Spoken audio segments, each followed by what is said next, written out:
Hey, welcome everyone. Hi. Thanks for signing in and joining me live for this Illumination Borders workshop. I'm really excited to be sharing with you my, passion about the illumination borders. And well, my name is Carlo. You probably know me by my handle. My IG is Carlo Make Art. I'm currently in my studio teaching you this online class. Now, a few house rules during the workshop. I'm gonna mute everyone, but if you have questions, if you want to ask, feel free to ask questions by unmuting yourself because I'm running this workshop on my own, so I probably won't be able to keep checking the message boxes. And for second thing is like during the workshop, maybe if you can hide your camera, just stop your video because that will allow me to have better quality for the recordings so that towards the end let's show up our faces again, see each other how everyone's doing. Okay, now before we start the class as well, I want to show you a few presentation because for medieval illuminated manuscript, there's a strong history and background to it. And I want to really give you an idea of those information. So let me change my camera. There you go. So I want to show you a little history of the medieval illuminated manuscript. So all these photos, by the way, in this slideshow were taken by me because I went to the New York Public Library to look at the original of the manuscripts. And some photos are, research on internet. So like the definitions, for example, if those who don't know what it really means, is basically refer to the light reflecting handmade books. Now, all these manuscripts, they are completely handmade and they were decorated with a lot of gold and silver leaves on it. So when in the olden days, right, they used candles and lights reflecting on these manuscripts, that's why it's called illuminated. The name comes from the illuminated gold leaves and silver leaves on these pages. Now, for the time frame, when we talk about the medieval illuminated manuscripts, we're referring to the 5th to the 16th century that are primarily produced in Europe. Okay, and for the themes, they are all almost all religiously, related. So they are Christian scripture, and sometimes some pieces are non-religious. So secular work also exists, but most of them are Christian scripture. Now, they're exclusively for the rich people. So back in those days, only wealthy or religious institutions can afford them. And when we look at the manuscripts, these books, they are mostly made of parchment and vellum. So these are animal hides, so they are real animal skins that was used for the manuscript. Now, at that time, actually, Chinese has already invented paper, but because it's such a religious, production, right? So the church did not use paper at that time because they don't think it's Christian enough. So they consider it as unchristian. And when we talk about parchment um, or vellum, so I want to explain the difference. So parchment is more like an umbrella term. So any animal skins are called parchment. So we're talking about like sheep, we're talking about goats. Like you nowadays you have deer. Even I heard you can make squirrels, which is very scary. But like if a road killed a squirrel died, they can be made into parchment. Okay, there are many, like process to create this parchment, which later on we'll show you a quick video of that. And for vellum, so it's specifically referred to the calf skin. So only baby calf skin are referred to vellum. So when you hear people talk about parchment, they can be many animals, right? Now, in the olden days, like the monks really favor to use vellum because it has a smoother surface to write with. And in the place where the monks were making the manuscript, is called the scriptorium. So you have to imagine the scriptorium of a big room with lots of tables, wooden table with slanted table desk where the monks are all sitting around to create these manuscripts. Now there are different roles of the for the monks. So they are called also the scriptors. So some monks will be responsible for processing the vellum, creating the vellum. Some will be doing copying of the calligraphy, the text. Some will be proofreading. Now, obviously, some will be doing illumination where they lay gold leaf onto the manuscripts, and some will be painting them as well. Usually, the illuminators will do both, like painting and doing the illumination.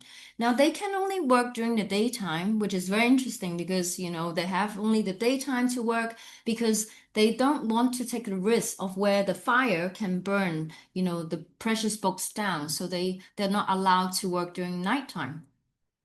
And also, there's a very strict rules of silence. So you can imagine a scriptorium is really like a factory where people just work without talking. Now, in the very early times, you already found medieval illuminated manuscripts. So I want to point out a few very famous ones that you should be aware of. And these are really important manuscripts that shape the manuscript that comes in the later century. So on the left-hand side here, we have the Frigiscus Augustus, which is from the 4th century. Now, although if you look at this image, right, it's all text. There's no illustration, there's no gold leaves on it, but it is very important work because it was featuring all these capital letters, especially with the letter O here. They're considered as quite decorative at that time. So that's why it's important because when we look at the manuscripts that comes later, we have a lot of big initials or capital letters on the pages. Now, currently, there are only 7 pages, 7 leaves of this manuscripts that survive in the world. Now, in the 5th century, we have the Ambrosian Iliad. Now, this manuscript is made of vellum. It depicts the ancient Greek poets called Homer. So his poetry were all, in this manuscript. And there's examples of the ancient Greek uncial of writing. Now, on the right-hand side, this one is from the 6th century. It's the St. Augustine Gospel. So I'm sure, you have heard of this. It made an appearance actually in 2023 during the coronation of King Charles III. Basically, this is bottom image here is an image I found on YouTube. The king was, having his coronation ceremony, and there was a priest behind him actually holding the St. Augustine Gospel, carrying out, which is actually a very special moment because this book has not been shown to the public for many, many years. Now, in the 8th to 9th century, there's another very famous manuscript called the Books of Kells. Now, this book was believed that it was originally originated from Scotland in a place called Island of Iona. But later, because there's some Vikings raiding, so the monks moved the book to Kells, which is in Ireland, and that's why it got the name Book of Kells from. And this book is very famous for the 4 Gospels of Christian New Testament for this theme, for the content inside. And also, it's famous because you can start seeing a lot more like elaborate illustration. There's gilding in it, and there's very high quality of, like paintings of religious scenes from the 4 Gospels. Now, moving on to the century, so towards the 13th century, it really became more popular for the manuscripts. The reason is because there are increase of literacy, so more and more people were reading at that time, and that becomes more commercialized. So we have these secular markets, which means they are not making religious books. So also urban stores. So imagine them like markets that start to sell these manuscripts. Now, because of the demand, and back then, like before the 13th century, most monks, that create the manuscripts were male. So now, because of the increase of, demand for manuscripts, there are more female scribes. So, for example, nuns or laywomen will start to become very active as scribes. They will help to write the manuscript. They would do it in their own language, their local languages, rather than Latin, because they were less educated.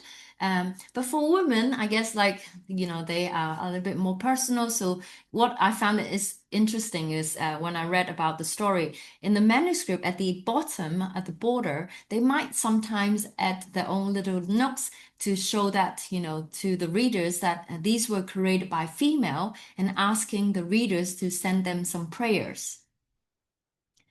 Now, in the 15th century, there's a very important machine that was created. It's called the Gutenberg printing press. Now, this printing press really is one of the key factors that kind of killed, I would say, the manuscripts, right? Now, give you an idea, the reason why, because in the past, a 400 page of manuscript once took 6 months to hand copy, but now a printer can print it within a week, just under a week. And that's really ends the era of handmade books. Now, obviously, at the beginning, not everyone welcomed this, printing press because they think it's like a cheap imitations of handmade manuscripts. They don't think it's, original and handmade enough. So what happened is the printers try to please these people and they start using letter binding and also gold gilding to make these printed books look more like traditional manuscripts. Now, by the early 1600s, the quality and the quantity of the manuscript has really significantly dropped because the printing became, printing manuscript became the standard. As printing books become cheaper and cheaper, so specialized skills in illumination were eventually forgotten. So, but for me today, and I believe for most people, we find a lot of historical values in these books, and they're very priceless because they reflect a lot of history and craftsmanship, and the preservation of knowledge throughout the Middle Ages. Now, I'm gonna quickly show you this video, which is the making of manuscript. I found this great video on YouTube. The Illuminated Manuscript, highly decorated books that help define our civilization. In them, prized ideals of culture were recorded for the generations to come. Skilled artisans, from Irish monks to Islamic scribes, labored to create these objects of art and knowledge that have endured time and transcended cultural boundaries. My name is Randy Asplund, and I make books the way they made them in the Middle Ages. From the Latin illuminare, to light up, comes the name of these handmade tomes. The vibrant illustrations and burnished gold accents gave them their shine. But an illuminated manuscript begins with the parchment, a stretched and thinly scraped sheet of animal hide. Sheep, goats, and calves were the most common sources for parchment. This is a lamb hide, soaked in a hydrated lime bath for many days. Lime loosens the hair follicles and prepares the skin for scraping. After a thorough rinse, the hide is ready for stretching. You then put it up onto a frame, which is called a hearse.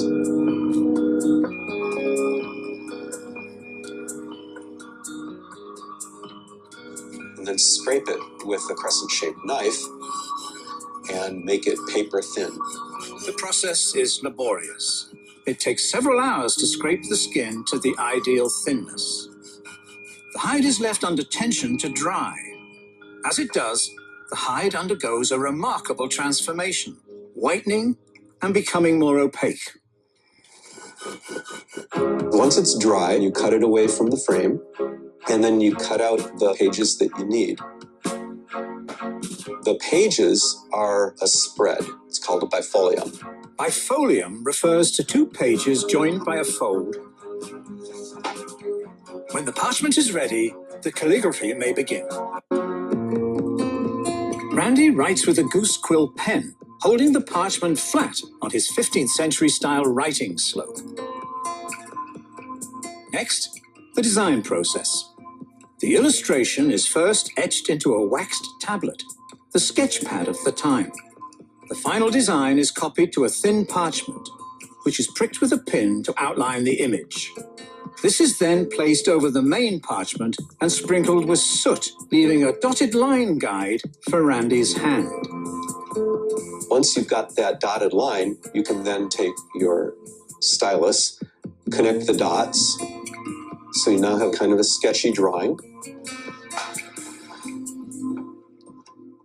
The quill is sharpened for inking.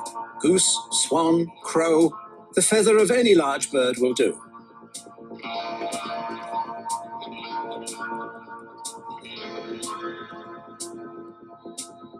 Then you can erase all of the remaining charcoal dust with a bit of bread. Just wad up a piece of bread and rub it on there, and it works just like a nice eraser. Once the design is inked, the process of illumination can begin.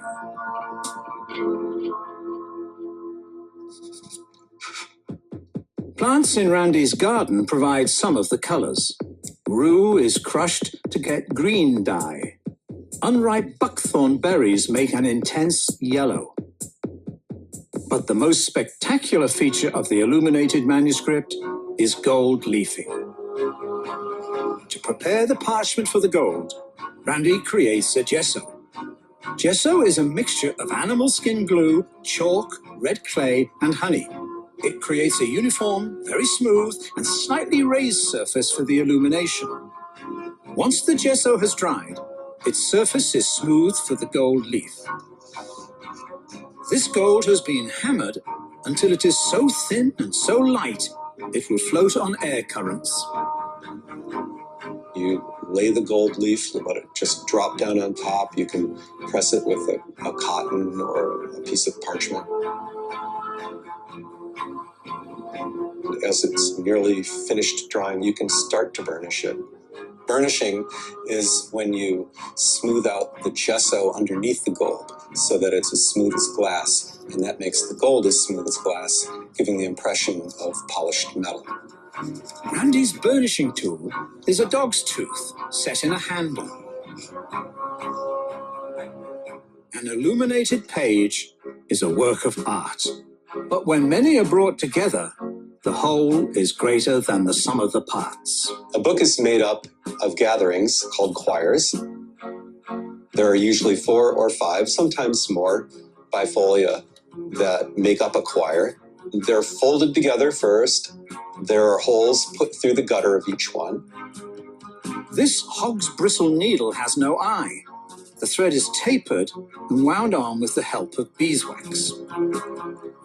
And you sew the choirs one by one onto the straps, and you build up the book block that way. The result is an art gallery in book form. Ancient knowledge traveled through time on the pages of illuminated manuscripts. They began as the work of religious scholars, but became so valuable, only royalty, nobility, and the very rich could own them. If you have printed the handout, you probably noticed that I base my teaching of manuscript from 3 manuscripts that I have read in the past few summers in New York Public Library.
Okay, now we're gonna kickstart the class. Before I start, like, is there any questions about the slideshow or anything at all? Reactions to work though, because Oh I have, yeah, for sure. yeah, I the have a sound was question. okay, right? Oh um, yeah, that's great. thank I you, do have a Janet. question. Yes, Yeah, please. the those must have been amazing to see. Two questions. Why do you think the in some of the books there was so little script per page? Yeah. And then secondly, what do you think was happening when the letters were faded? Oh, actually, the first question is like why the letters are so small, or Like in the page, the margins were mm. like massive, and so there were very few words per page. Yeah. Some books actually I've read through like different manuscript. It's different layout of how to set up. Most of the time the borders are quite significant because they're highly decorated, and the text sometimes you see a page that's full of text with no borders at all, but sometimes it's like a balance. So I don't really know exactly how to answer that.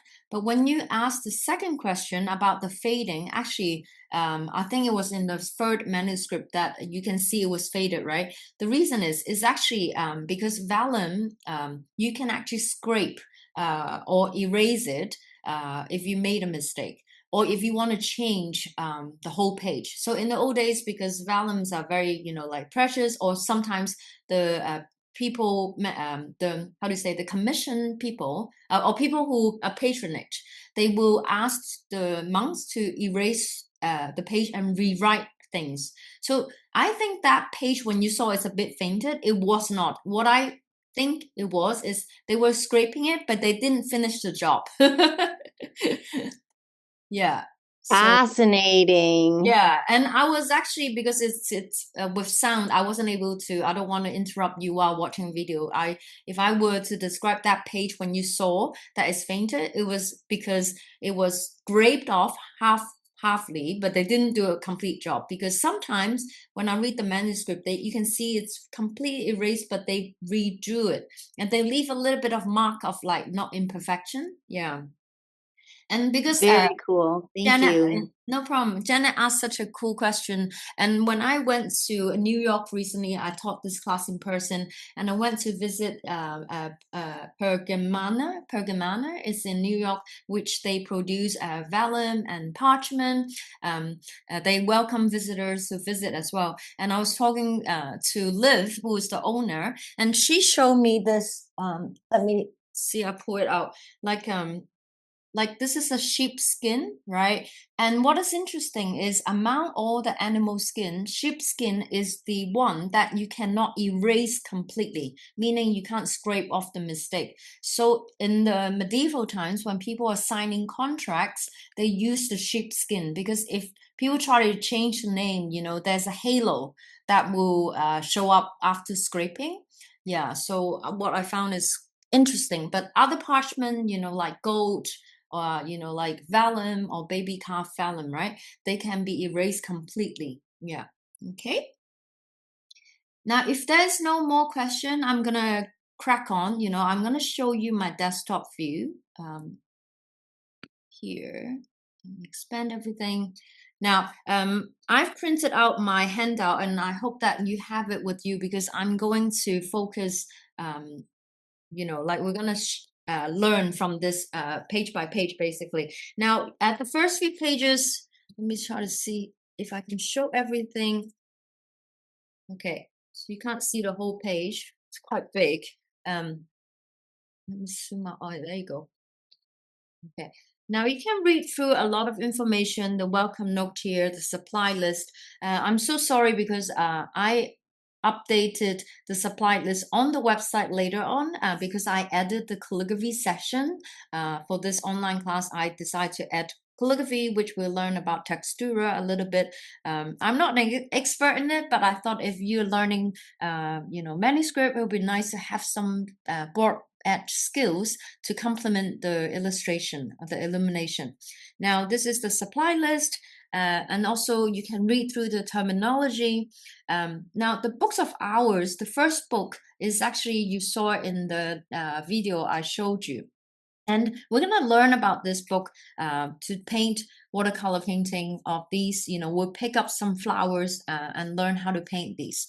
Now, before that, because this class is for beginners, I do want to cover a little bit of the tools, because it's very important we are using the right tools. Now, the first thing I want to talk about is watercolor paper. And I know that there's so many brands out there, and you probably these are big pets, heard of a few brands. And for me personally, I recommended Fabriano.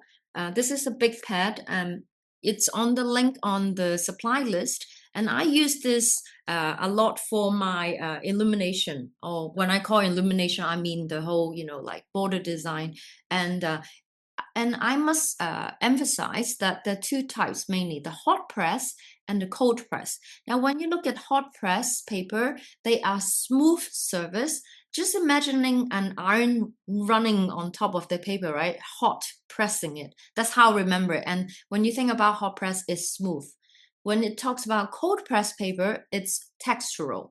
Now, I like the Fabriano one, and make sure the thickness is at least 140 pounds or 300 gram, because if you use thinner paper, it will wrinkle a lot and it won't be as nice. But if you're practicing, obviously you can use lower, but if you're making a final artwork, I highly recommend at least 300 gram.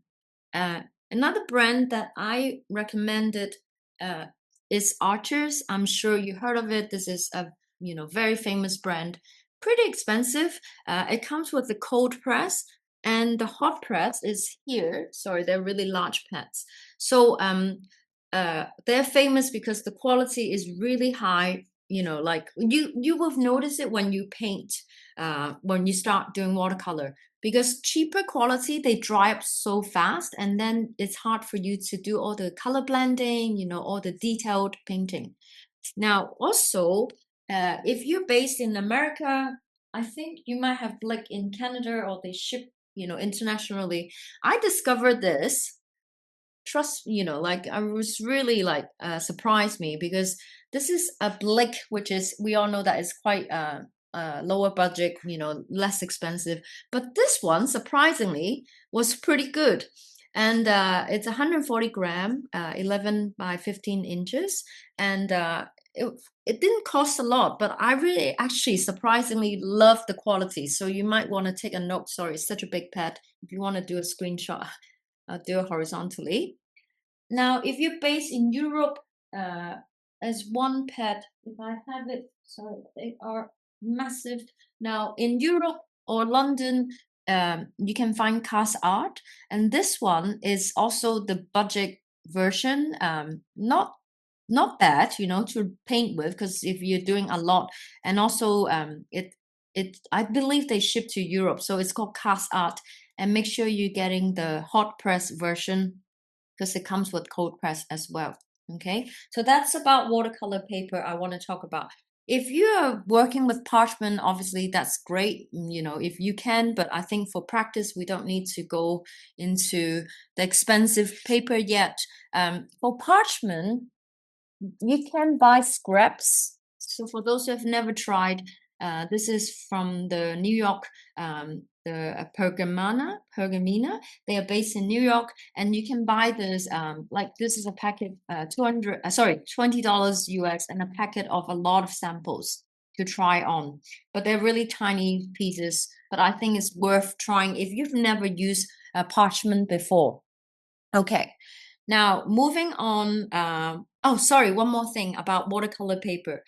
I like to use hot press. Let's bring up the hot press again. Hold on. I like to use hot press paper. There's a reason, because if you're gilding on it, the surface is smooth, so your gilded surface won't be bumpy. And that's a very important thing for if you're especially gilding. If you're not gilding, you can also try cold press as well. Now, for making corrections, actually is better with cold press.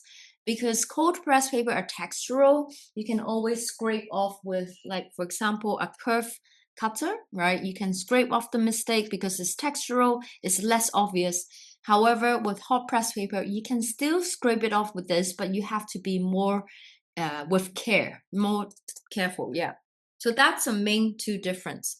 Now, moving on to the next one is watercolor painting. Now, in the handout, I talk about two brands I love and I recommend. The first one is Daniel Smith.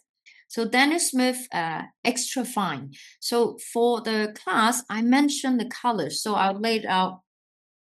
These are the colors I recommend you to get if you're starting off doing manuscripts. So let me put it out. It's also on your handout with all the names. Okay. Now, for the cadmium red, as alizarin crimson, etc., all these colors. If you look at your handout, the last page, I actually go through. This is on page 44. I've mentioned two brands, Winsor Newton and also the Daniel Smith. Now, I actually personally prefer the Daniel Smith, but they are extremely expensive. But it's worth it because when you're using a tube, you can have it last for a long time. And I will show you, if you're completely new to watercolor, how to maximize the use. Now, I lay out all these names here, so you can come back to looking at the names for when you're buying watercolor, talking about all these light fastness and granulating, all these detail. If you're into more professional level of information, you can use this chart as an information. Now, if you today, because it's a beginner class, as long as you have red, yellow, blue, and green, we can start off with that, no problem. But if you want to be more intermediate, advanced level, then you can, really try to get these colors paint together with me, okay? Now, for the watercolor, the best way is putting on a palette. Now, I made a video yesterday, which I've already uploaded in the student portal. You'll see how to put the watercolor into a palette. I did a video for you. I won't demonstrate here today because it's time consuming. Basically, I put all the paint onto the palette and I leave it overnight to let it dry. Usually 1 night or 2 nights it will completely dry, and I'll use it directly from the palette. Now, when I was a beginner, I didn't know. I just squeeze out the watercolor and I paint directly. The problem is you use up the watercolor so fast, and that's not cost effective. But if you want really fresh off the tube, very vibrant color, you can use the tube as well. But the way that I prefer is putting on a palette, and this is, by the way, when I teach this class, this is the sequence of color, which is written on that handout, the cadmium red, alizarin crimson, on the page of the handout. I will talk you through when I paint. Now, lastly, about paintbrushes. Now, I am honestly not an expert in paintbrushes because in Hong Kong, we have very limited supplies. And Winsor Newton is one of the more popular brands. Now, you can see the brands I use, they're mainly this is from Singapore and this is from China. I would say that don't over worry too much about expensive brushes at this stage. Definitely you can play around in the future. I bought, to be honest, the reason I want to say I'm not too crazy about super expensive brushes because I had some poor experience, like about Raphael, which is I think they are popular in Europe or America. Raphael, I don't even have it with me, and I was so disappointed with the quality after using it a few times. So I realized you don't have to spend tons of money as long as you look after them, how you use it, and I will show you how I clean the brush after I use. So if you painting today with me, then make sure you have the size 0, 1, 2, as long as the tip is small, and we can work around with that. Okay, now I'm gonna put out a watercolor paper. And I want to show you a few basic techniques. Let's try to get all the tools on the table. You can see what's going on. Now, we or get a sheet of watercolor paper, you know, a few clean brushes. Let's show you some techniques that I use for watercolor painting before we start painting the flowers. There you go. Now, I'm just picking up a brush. Now, when you first do watercolor painting, especially if you are very new, you know, controlling the water consistency is key. It's really important. And I'm dipping into the water, getting some water into the palette. And this is the palette. I'm using a smaller version because everyone can see on the screen. But if you have a large palette, that's perfect. At home, I have these ceramic plates that are white and I use it for palette as well. Now for watercolor, you really want to create the watercolor effect. So what I mean is, let's try to paint it on here.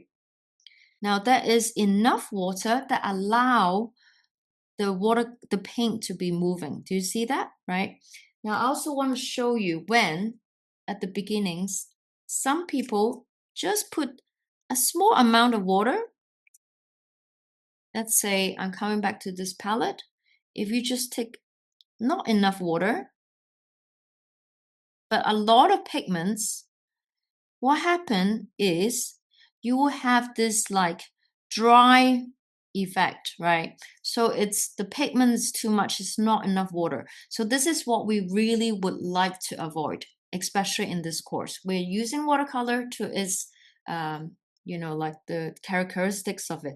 So it's simply adding more water, and then you can repaint the surface so that it go back to more runny. We want it to be running like this, okay? Now with watercolor, we don't add white to make the color lighter. We will use water to make it lighter. So I can add, let me put it here. I can add more water, and then you can see the color becomes lighter and lighter, okay? And another important thing to remember is with watercolor, you want to have, so let me write here. With watercolor, you want to have, so I will add water for lighter effect.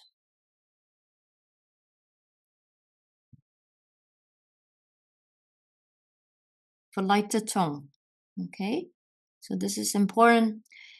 Now, another thing is we want to always start with light color, start with light, and slowly build up to dark, okay? Always start light, and then we build to darker tone, okay? I just abbreviate these, okay? So always start with light.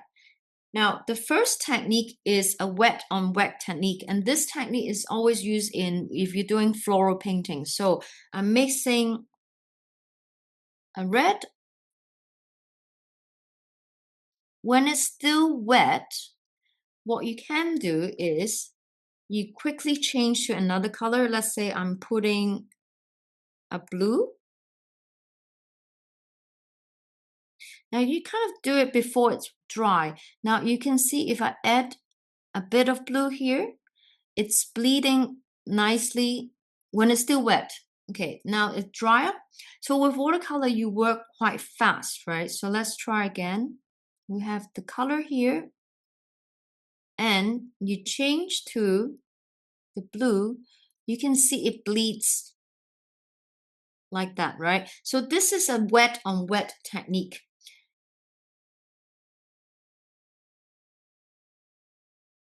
And when it's wet on wet, it will allow it to blend in, like bleeding it together. Now with manuscript, I don't use this a ton, but sometimes when I want the flowers to be, you know, have this blending effect, I do that. Now the second one is called wet on dry technique. So what it means is, let me give a base color first. Now also, because if you buy cheaper watercolor paper, sometimes the problem is it dries super fast because when it dry really fast, that means if you want to create the wet on wet technique, you have to work much faster. So when you buy like Arches or Fabriano, they tend to dry, give you a bit of time to work on.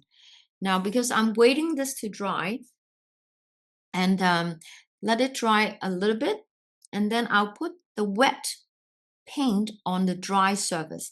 Now for this is what I usually use for detailing. So when I put details, okay.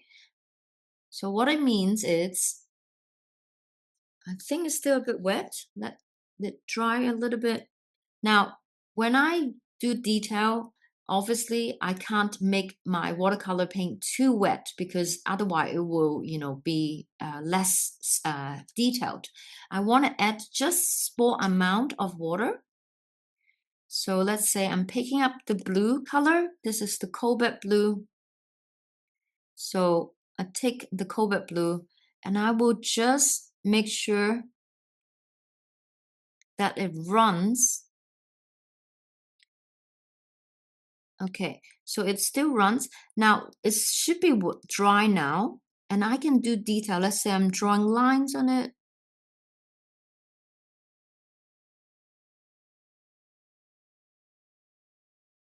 Now when it's completely dry, you should have very solid lines. Okay, so that's a wet on dry technique. Now number 3, the 4 techniques, it's the layering.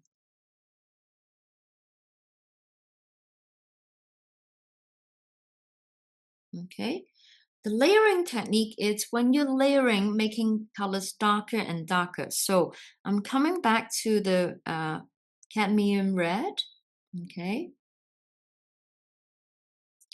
and I will have a lighter tone first. So when I say light, I'm going to add a little bit more water. So I want it to be light, very light tone. Now I can layer this by getting more of the same color, right? You can see there's different tones. This is a layering technique. Now, sometimes in a paddle, you want to have like very light tone, and then you want to build up, making it darker and darker in certain areas. So that's how you can do it. So let's say in the top part, I want it to be more dark.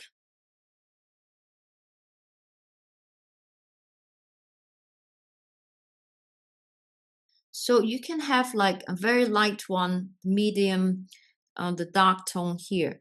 Okay, so you're layering it. I hope the screen is showing the color. There's a very faint pink here.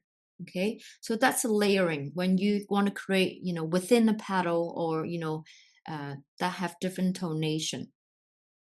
Now, the last one is the lifting technique, number 4. So what it means is you're lifting the color either with a brush or with tissue paper. Now, this technique, I don't use it often, but when I make mistake, let's say I'm painting something and I'm like, oh, actually, I don't want it to be like that. I quickly grab the tissue and I tap on it and it will take off most of the paint. Now, obviously, you still have a little bit remaining. So I quickly grab a clean brush. So make sure I'm taking water that is clean and I will soak onto the paper. And then I tap again. I'm trying to lift as much paint as possible. Now, if the paint is quite quickly, stinging onto the page, and if it really is a mistake that you want to remove, when this area is completely dry, I take out a curve cutter. You can buy these from Amazon, and I will scrape it off gently, okay? And you take off the paper because it's still wet, right? And you can also then use a sand eraser to try.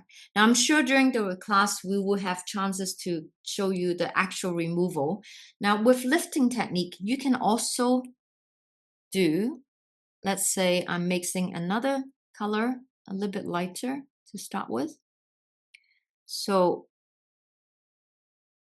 these techniques are great when you're doing big flower, you know, not so much manuscript, but let's say I tap a little, you can see you have lifted the color up, right? Usually you should use a paper, tissue paper that has no texture. Let's start again because this tempo paper has some dots on it. Let me find the clean area. So this is lifting, right? So this technique, lifting it with the tissue or with a brush. Yes, sorry, I was meant to show you with a brush. So when you have a brush and you have all this paint and you don't want it, you can lift it up with the brush so that it has, you know, like different texture on it. Now for the lifting, really for me is mainly for correction. But if you paint large floral, you know, big petals, lots of watercolor, you can use that as well. Okay, so that's the techniques I want to go through. Now I'm gonna take out another paper. Oh, by the way, whenever you use a paper, right? Especially if you have many brands, I usually on the back I write down what brand it is so that you can always, you know, compare the results and always know what paper you use. So for this demo, you know, like I can use a Blick because I said the Blick actually is really not bad quality. Now, I'm gonna clean the palette. If you use a travel size palette, just simply dip water into your tissue and just give it a quick wipe. Okay. Now I want to show you the flowers on page 6 here.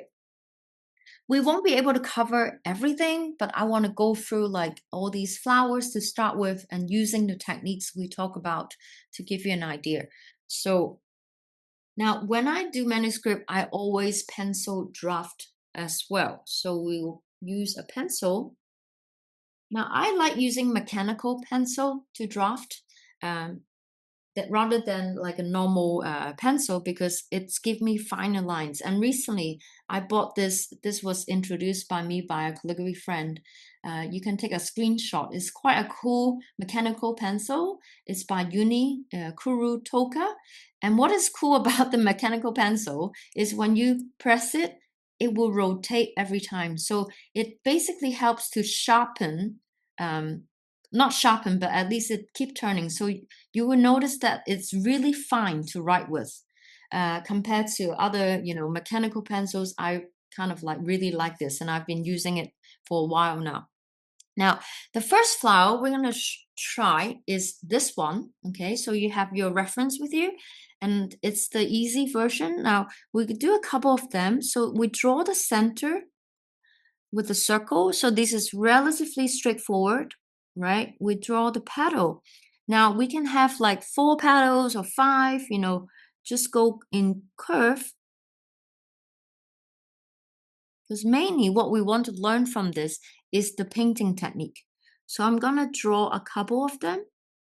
Just a round petal, a C curve with another C curve and C curve and C curve. And I'll make 3 of them. Now, also notice that when you're drawing these petals, keep it very light.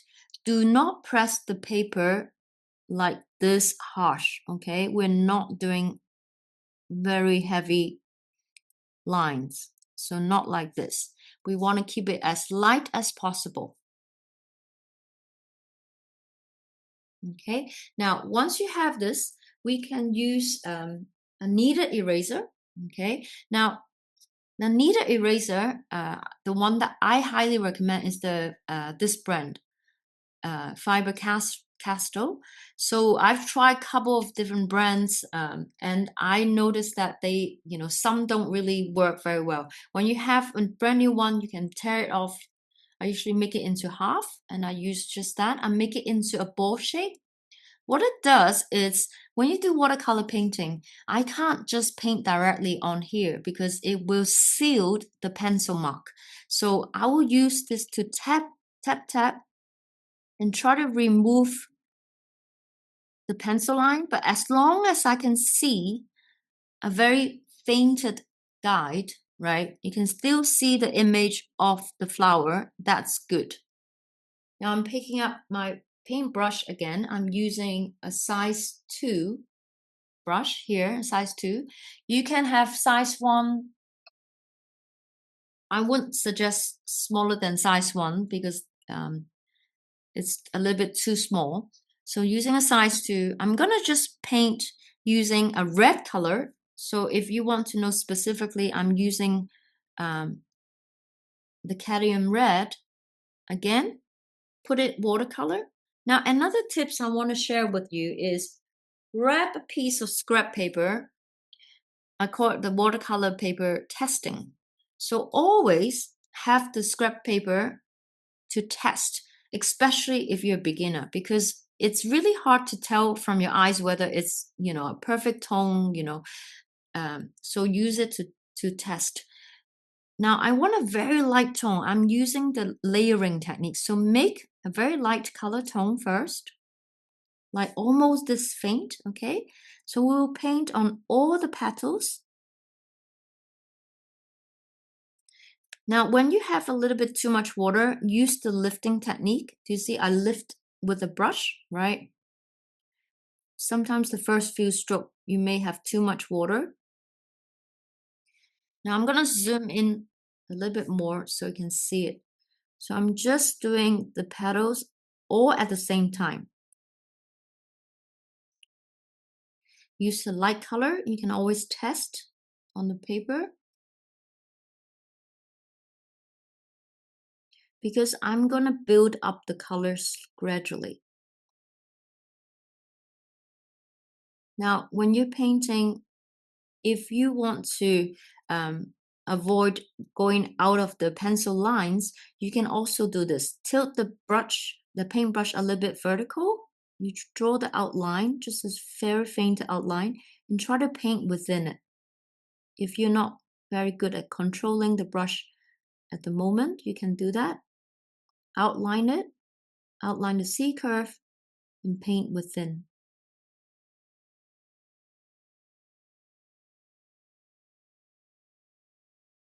Now, it's drying up, I'm getting more paint, I'll do the same. So we have just do all the petals here in the light tone. Okay, now we're building up into a little bit darker, so we're gonna grab the same color, okay, but this time we're gonna build in from the center here. So we're just moving the brush a little bit, make it slightly darker here.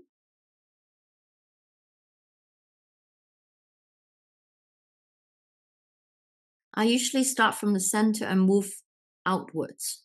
Just make it a little darker tone.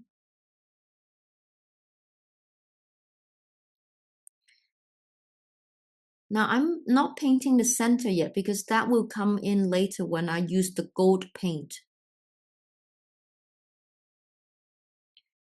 Now we're building it up just in the center. So make sure your brush is not too wet.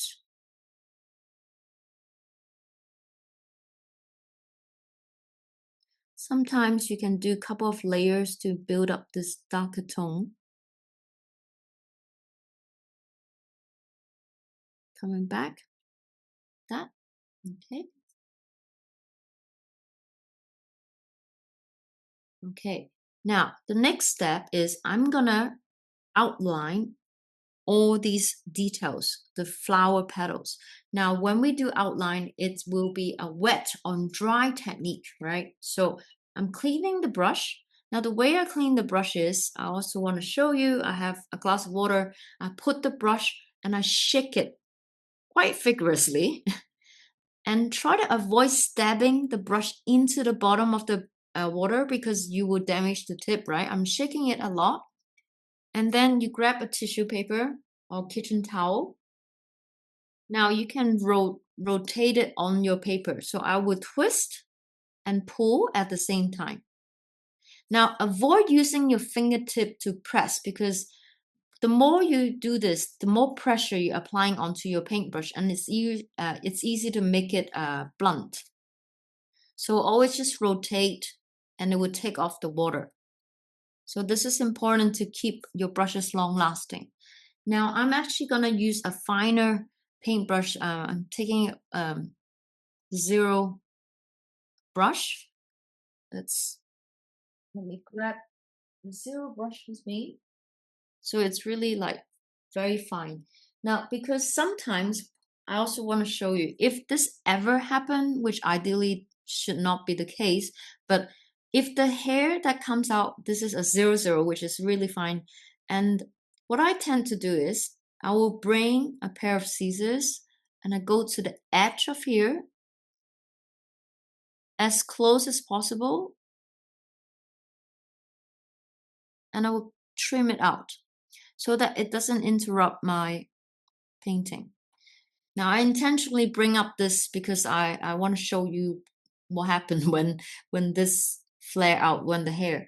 So now I'm using a very thin paintbrush because I'm gonna do the outline of these flowers. Now I'm going back to the darker red. So this is the alizarin crimson. It's a darker tone, and I'm taking less water. You see, it's really not too runny, right? Now, but it has to be runny enough to make a hairline, like to make thin lines. So I can test on my watercolor paper here, as long as it move, right? Because if you have too little water, what happens is it will be like, it's only pigment. It doesn't give you a nice line. Now, when you are able to create a right consistency, what we do is we will draw the outline very finely outside. Now I'm tilting my brush as vertical as possible. I'm trying to keep the tip of the brush touching the paper, and I'm not adding pressure. And I go around all of the petals at the same time. Now, if I have a big piece of border design, I would at least paint this group of flowers, or like I would do all the petal at the same time. I'll do the outline at the same time, so I don't have to keep changing my color, and just save time. And also because I'm working with this paint, it gives me the same color and consistency.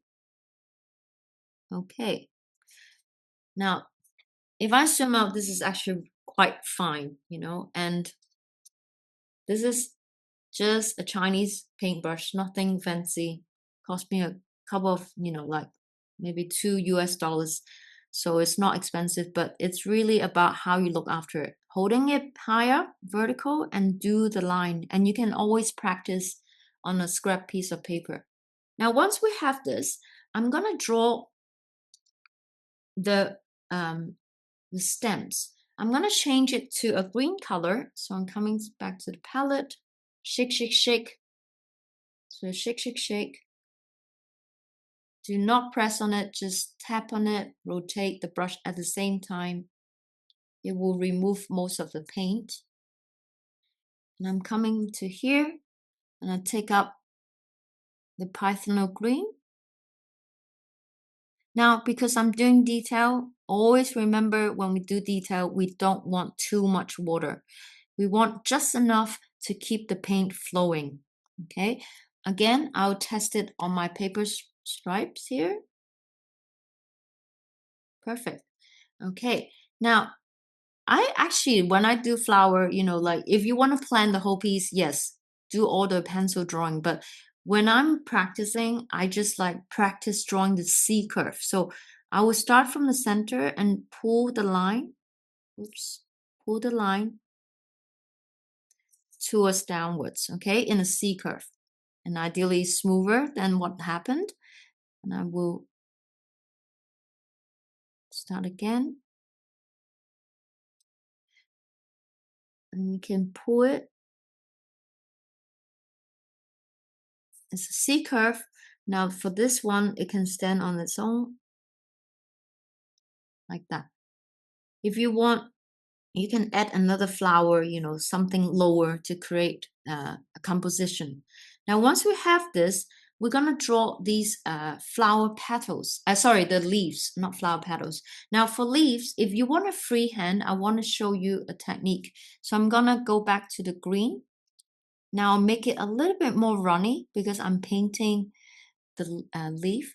You can start with no pressure and add and back to hairline. You see, you don't have to pencil draw it. You can create this like that. Okay, so by less pressure or no pressure, add pressure, and then it will lift. And you can draw an outline, because leaves doesn't have to be extremely perfect shape.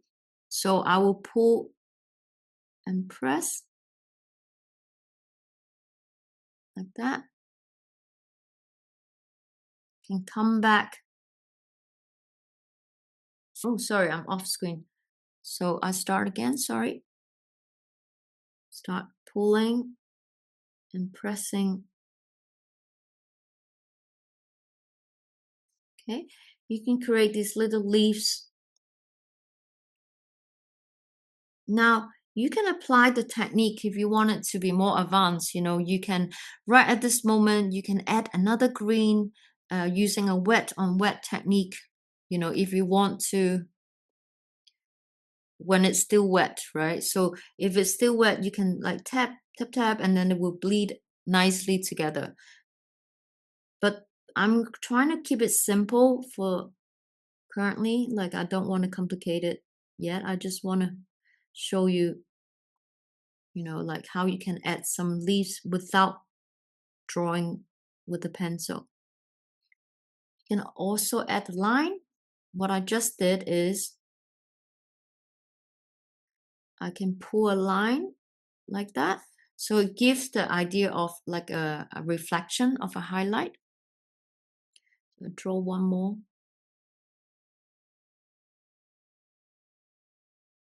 Like that.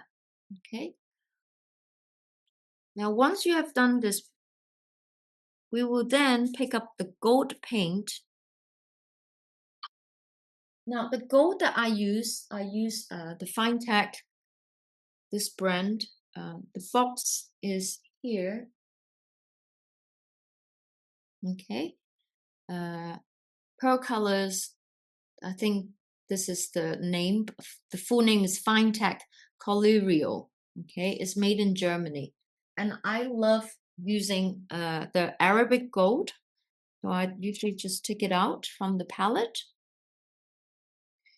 Now, there are other brands that are really good, Creative Kinds, it's another really good brand you can buy. So I have it too. I have the Creative Kinds, but I put all the gold together like that. But because they are quite hard to obtain, because I think, they're based in Italy, and Castro from learncalligraphy.com, she sell as well, but it's always sold out.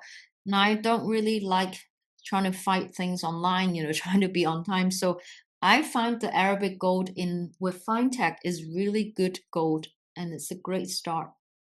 Now, with the gold, what I do is then I'll pick up the bigger brush again, okay, the size 2, and I get some water, and I just make sure the gold, the paint melted, and I add a little bit more water. You have to be a bit patient because it doesn't get dissolved very quickly. And then adding a little bit more water. Okay, now I want to test on the paper to make sure that the gold is opaque enough. Opaque means it's not translucent, right? So you really want to create a nice solid gold.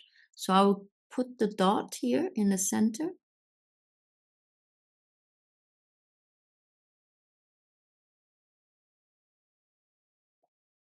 And then once it dry, it will be more reflective. because currently it's just like big blob of color, right? Now, I always highlight at the end. So the gold will come last, right? So if we think about the sequence, you can write it down. It's the pencil, kind of drafting. You can even draft the curve, all the leaves as well. And then I will use the eraser, the kneaded one, right, to erase the line, because once you paint on the pencil line and it's dry, you will see the pencil line, which we don't want.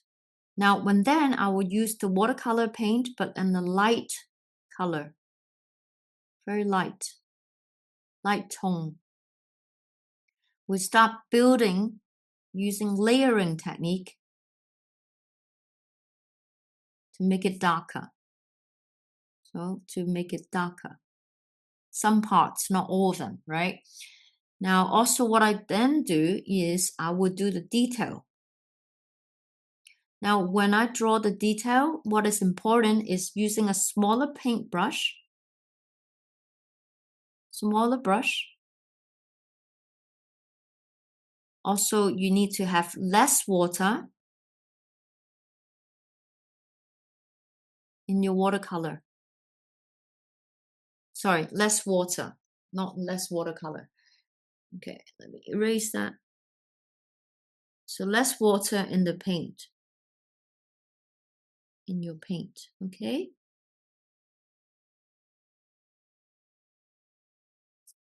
And lastly is what I call the adding the gold, the highlights, or the white will be the last.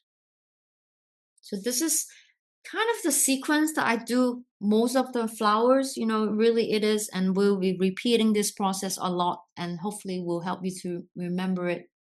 Now, we'll pick up the white as well. By the way, white works better when it's darker, right? So I'm gonna go back to the painting. I'm going to make my red a little bit darker here. So I'm coming back to layering a little bit. I can still put the white, but I know that on the screen it's not gonna show very well. So let me make it a little bit darker.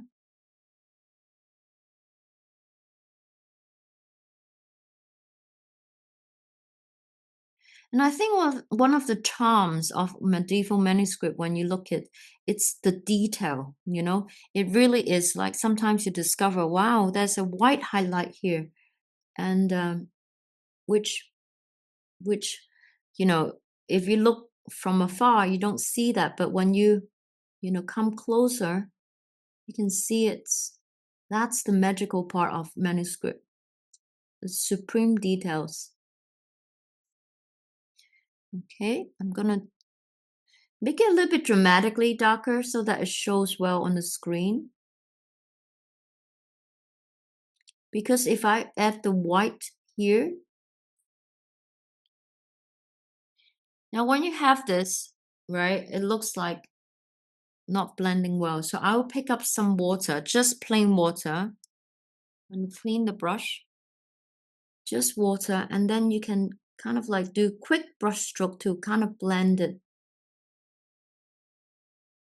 Okay. Just water, blending the edges so that it's not too rigid, the line.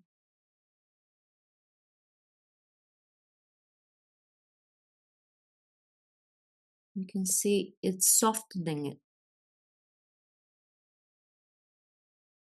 Okay. Now I'm going to leave that light so you can see when the white comes on it, it has a different, you can see the white will contrast much better on darker, but it will also show here. Now the white that I use is the Dr. P.H. Martin's Bleed Proof White. I only use this brand for white because a lot of other brands are not very opaque enough. Now I use the cap as my palette, and I will make sure that my paintbrush is completely clean. So do the same process. Quickly rinse your water and then rotate it. When you do this part, you can see whether any paint comes out. If there's a bit of red, I will go back to the water and shake, making sure that my paintbrush is clean. Okay, now I'm gonna get some pigment. Now from the pigment, usually I do this. I take out from the paintbrush. You can use a wooden stake or something. And I will put it onto my palette here, just a little bit.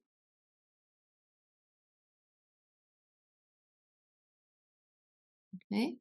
Now once you have it, and I will add water. It's the same way of using like water. And I will put just a tiny amount of water, just a little bit, because I want the white to be the details, right? Whenever we want to do details, we don't want too much water. Now, the only way to test it is to go back to our testing paper. Sorry, it's a bit wet too. Testing paper, I will paint on top here and see if it comes out. Now, it does show up. So I can draw the little dots here, the little detail.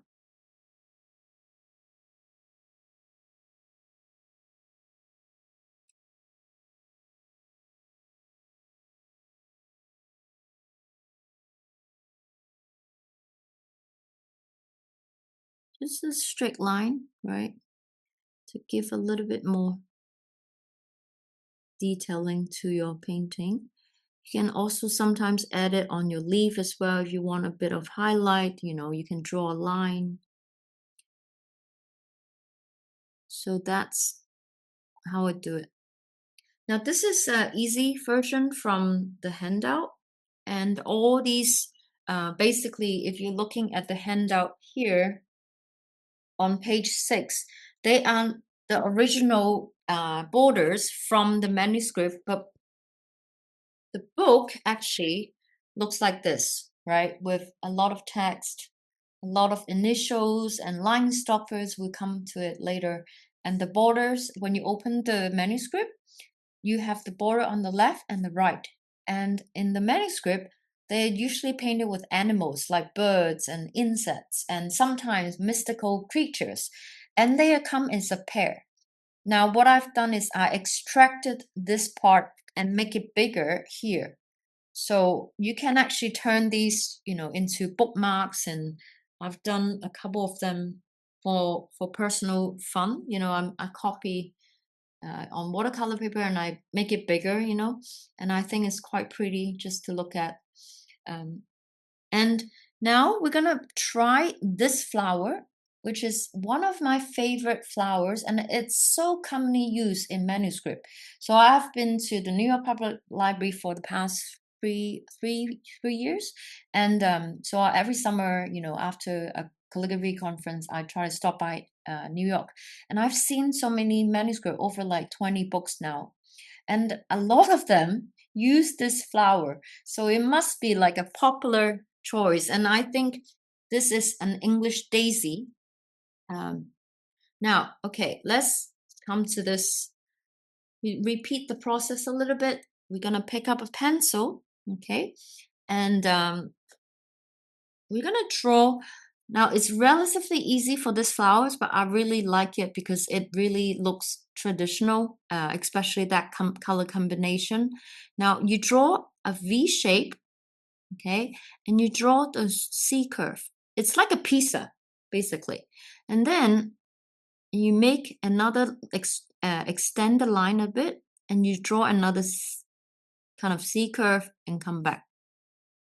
Now I usually do a couple of them facing different directions. So this one's facing that way, this one is facing this way.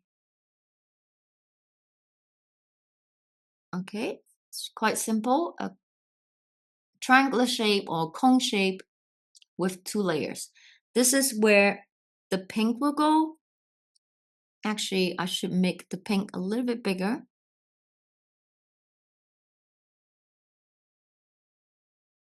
Okay, and then that's where the green color will go. Okay,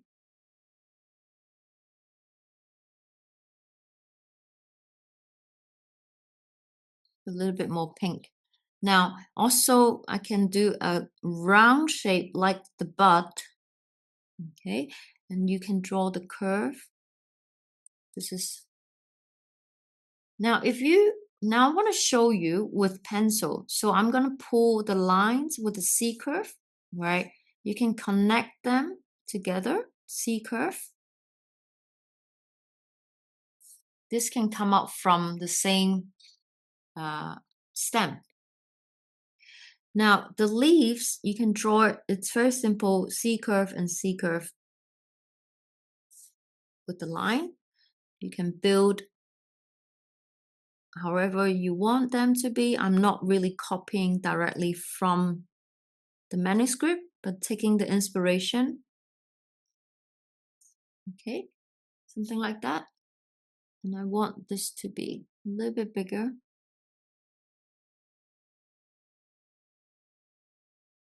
Okay.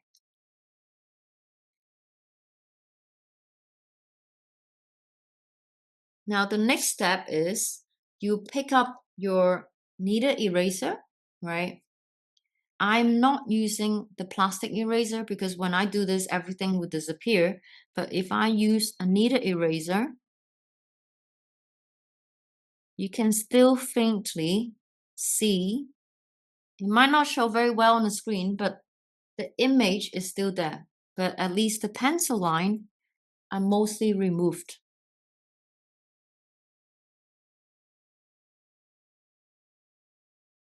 And if this kneaded eraser get a bit dark, after a while it turn like black, you just cover it like this, you keep rolling it.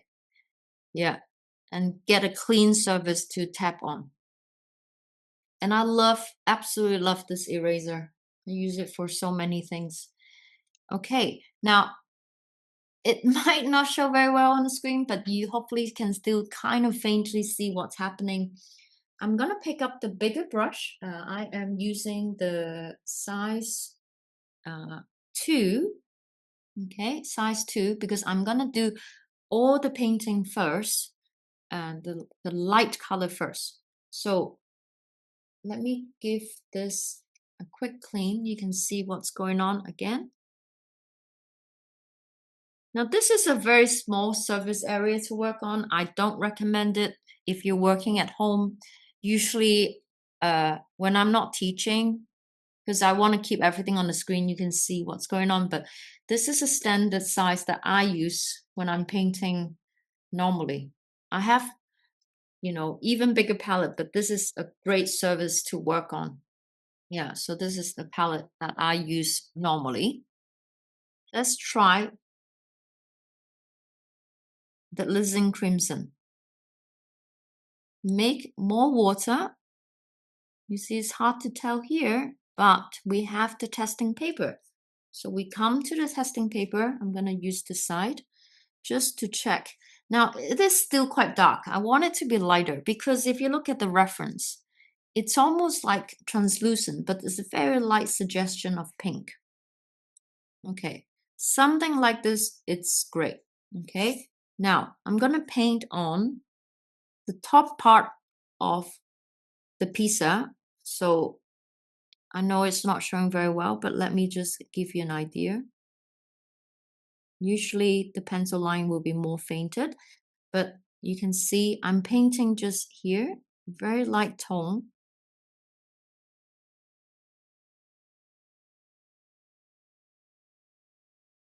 Okay. Then we do it for all the petals, the same.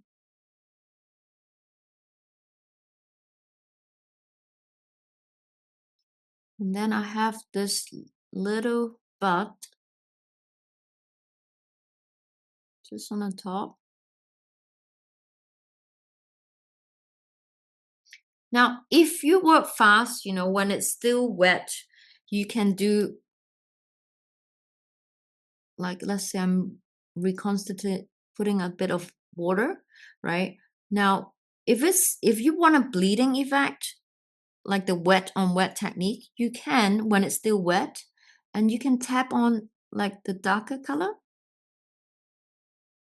and we'll have a little bit of bleeding effect, because you want to create like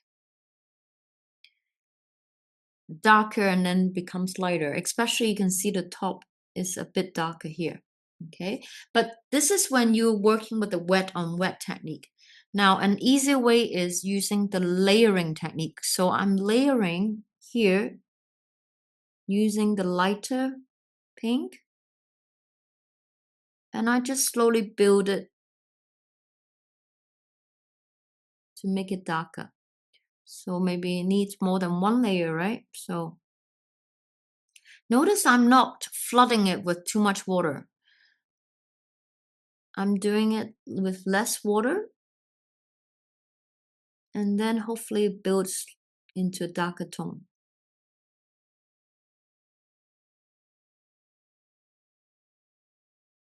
Okay, now for here, similarly, I want the top to be a bit darker, so I use the same paint we mixed, and I just give it layer, a second layer. It will make it darker already. So you can mix and match, the techniques. That was trying to do the, wet on wet, but with manuscript, I'm using mostly layering technique. Because wet on wet technique, I have a little bit less control, I feel like. Okay, now when this is darker than that, it's already like, a little bit, giving it a little bit more dimension, doesn't look as flat. Now I'm gonna put a little bit more on the top, just a little bit more, so that it has,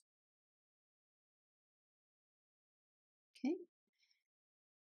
Now if I want the color to blend more smoothly, I go back to clean my brushes, shake, clean brush with just pure water, small amount of water, and I will blend it like that. Make quick movement, you can blend the color.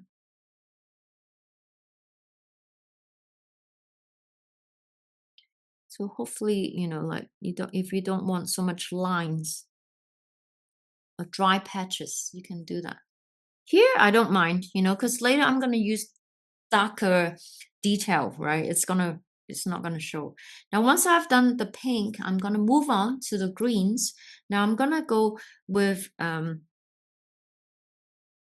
Viridian green, which is this one, or any green you have. Gonna make a very light tone, more water. Try it on a piece of paper, make sure it's light. And I will color this shape here. You can outline it first.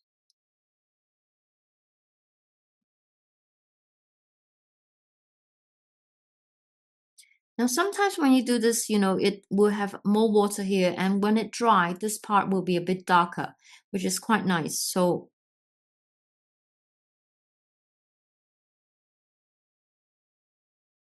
and make sure we're not flooding with too much water. You're in control. Now, I want to show you what it means when it's too much water. So let's say that I'm going to paint this part. This is when it's too much water. Do you see? It's hard to even see the brush stroke. Now, if that is the case, you can dry your brush. You can lift it with your paintbrush. Slowly lift the color and take it away. Right? Do you see I'm lifting the paint? So it can be fixed too. The reason is when I paint detail, I want less water because I'm in control. Now I want to then come back again. I want to make this part, the bottom part, a little bit darker. So I'm layering another color here. Layering it and then making it a little bit more than just one tone.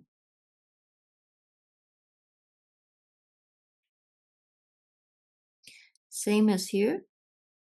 The base can be a bit darker. Sometimes you can add this little dot here, you know, like the where it's connected.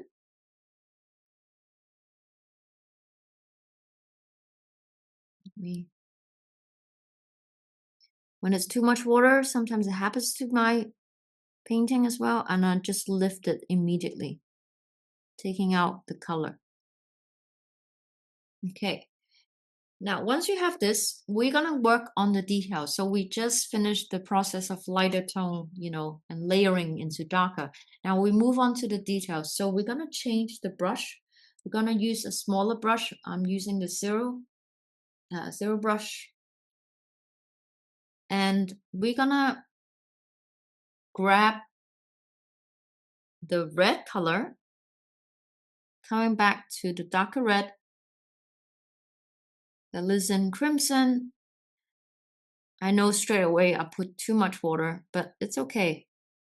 I'm gonna just move around. When you do this, the air, well, the water will evaporate as well, right? So I'm just moving around a little bit like that. Take off some, it will, you know, the water will evaporate, meaning I have more pigments, and I always test it on the paper. Make sure it runs nice and smoothly. It's not dry, right? When it's dry, it means you need to add a bit more water. Now I'm using this to outline. So there's several ways. The first method is you can add the dot, like little dots on the top. Oops. Now when I do the dots, if you want to be very precise, I hold the brush a little bit more vertical. I put it on the brush tip goes on the paper, and I kind of like internally rotate like this. So finger movement, little circle to keep it rounded. I don't press too hard. I don't do, for example, this, because that will create like a blob of something, right? It's not very nice, not very detailed. But when you're rotating gently, it will become more circular. Do you see? Right? So use tiny circular movement rather than using pressure. Okay, now the first is you can add dot, and then we can draw a thin line connecting to here. Now I'm drawing a soft C curve. It's not necessarily a straight line, but a soft C curve connecting it to here.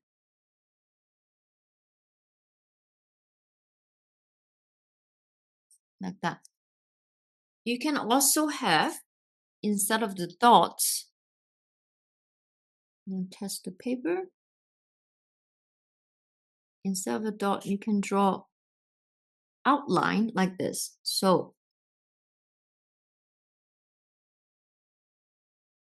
a C curve, we come in here, almost like a fan. C curve, come in, tiny C curve, pull the line.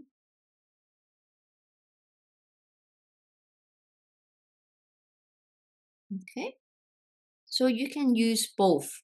In the manuscript, I see both. Sometimes I also see they have a little thin line in a C curve, like that. Now for the top of here, you find a point on the top.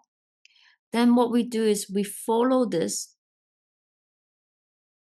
and C curve, C curve. Need a little bit more paint. It's drying up.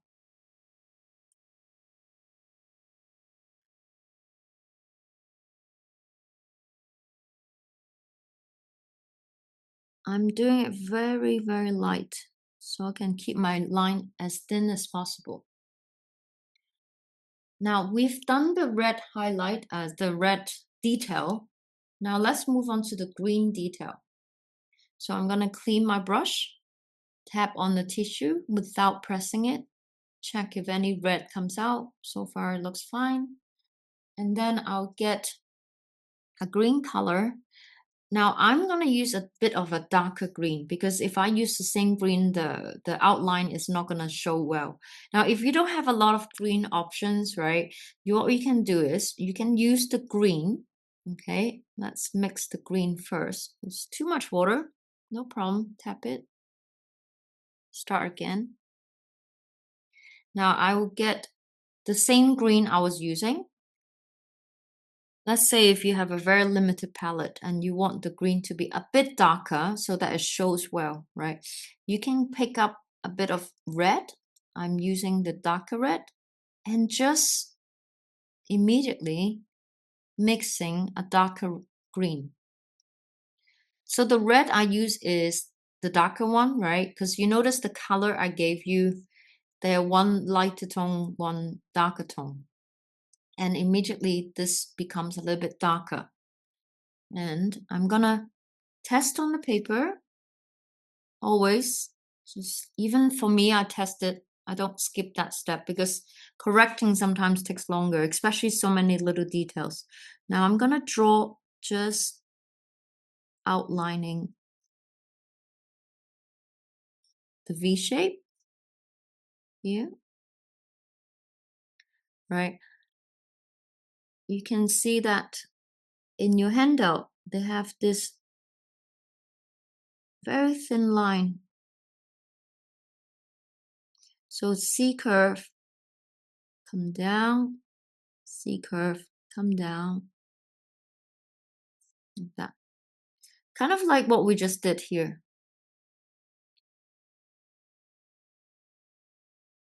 So again, do the same thing. You pull the line thin, a C curve, right? C curve, then you join it.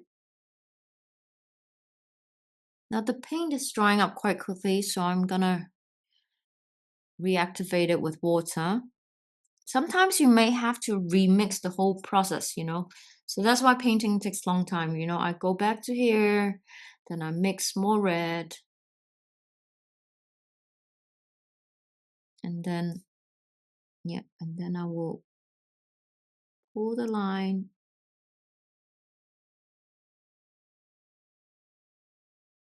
Make it like that. And the last part here,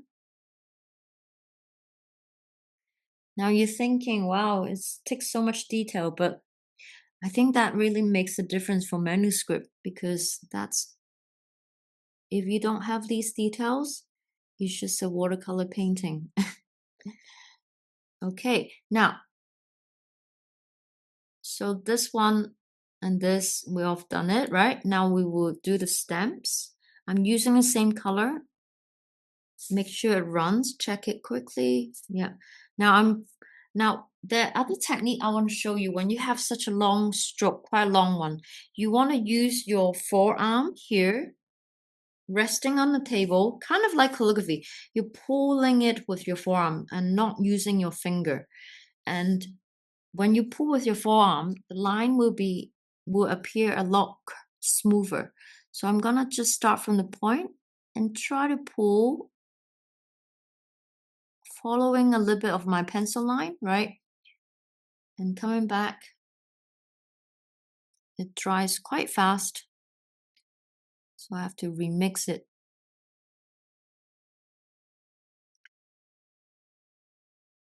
Okay, I want it to be less runny. Test it. Now you want it to start from the point, and also very important, you want this to connect, that it's like coming from this stamp. You don't want it to be straight line, right? This is obviously not great, but you want it to coming from the stamp in a C curve motion. So it's like growing from the main, this is the main stem. Okay, so when I pull it, you can pull from here and aim to connect it here. Do the same. I mean, I think I'm used to doing this part. Yeah, I'm used to coming down because I felt it was a bit awkward position for me. So I would suggest try both and see what works for you. Just now I was a bit stiff. I think it would be more natural for me to pull it down to here. Now with these leaves, right, we can come back to the painting base first. So now for the leaves, you don't have to make it like just green. You can have a bit of yellow to it. You know, let's change it up and add some yellow. This is the cadmium yellow, adding to the green, you know, creating different tones, adding a little bit more water because you can start with like the layering technique, right? So we want it to be a bit lighter, something like that. Okay, more like a lime green. Now because I don't want to spend too long on just this, so I'm going to do it a bit faster. But the process, you can, always do the wet on wet technique when it's still wet. Let's say when this is still wet, you can jump into another green and tap, tap, tap, it will do some bleeding upwards, right? Do you see that? Yeah.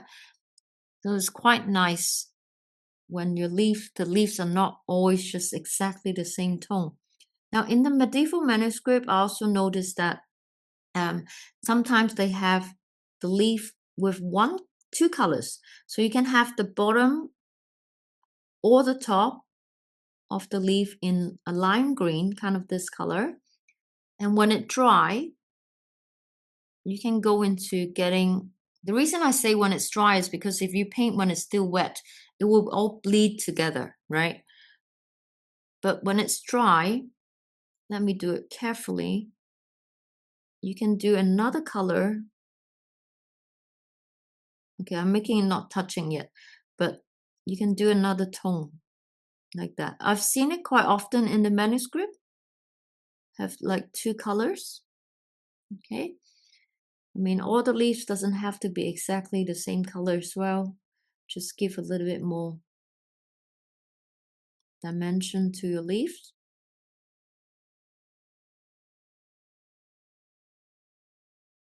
Okay.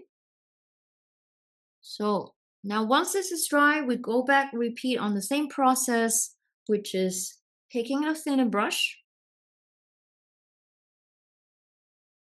doing the outline.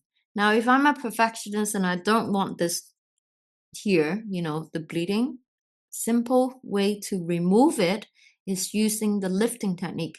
So get a brush with just water, not too much water, in control amount, and then lifting by just rubbing, like I'm blending that green in.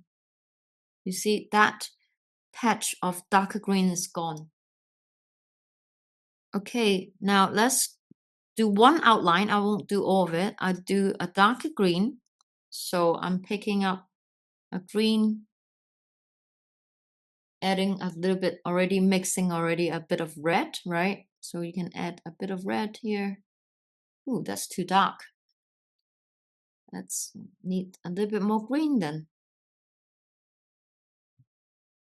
The reason I want a darker green because I want the line to be solid in this illustration, in this drawing. So test the paper.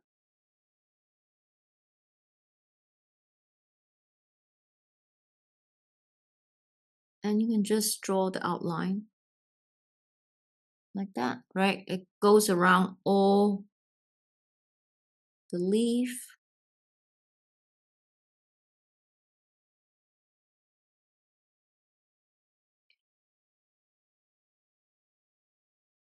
If you don't want outline, you can leave it as it is, but again, I'm inspired using the manuscript that I've seen, and a lot of them will have outlines on all the drawings.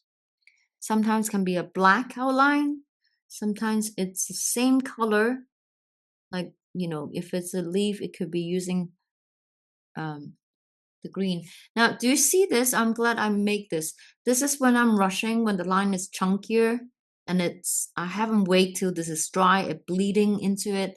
So this is what I would try to avoid, right?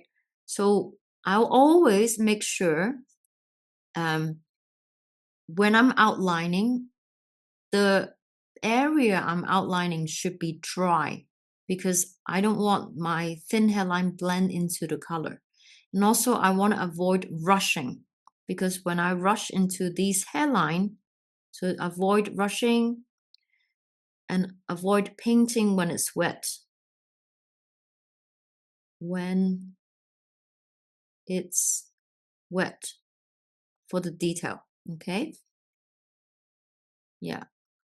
So that's one. And sometimes, you know, I've seen in manuscript, which I think is a very sweet little detail, you can add little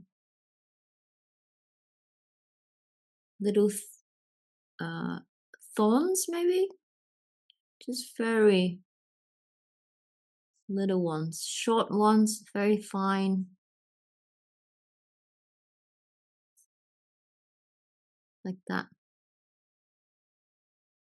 Now, something simple like this, you know, if you add calligraphy, you can already make it into a bookmark. There you go. Yeah. So using this flower, I think in the mini class, I didn't go into super detail, but you can make it into a bookmark, something practical to do, you know, rather than just a whole piece of manuscript. Now, the white highlight is the last thing that we'll do. I still add the white. For this one, I don't add gold, but I can show you if I want to add gold, how I can use it. Now, I'll make sure my brush is very clean. I'm shaking it on my in the water pot, right? So shake, and then make sure that there's no paint coming out. Now, once the water starts to get muddy, you know, like start to turn gray or really brown, you should really use a new glass of water, which I've prepared, you know. So we don't want our the watercolor to go muddy. So another important detail is to keep your water refreshed now and then. Now I'm using the paint, which is the white paint, and the palette is here. This is dry already. I just need to reconstitute with water. Just added some water, blended it in. Now I'll test it on the color area. Okay. Now sometimes when you test it, you can immediately see, oh, is this too watery?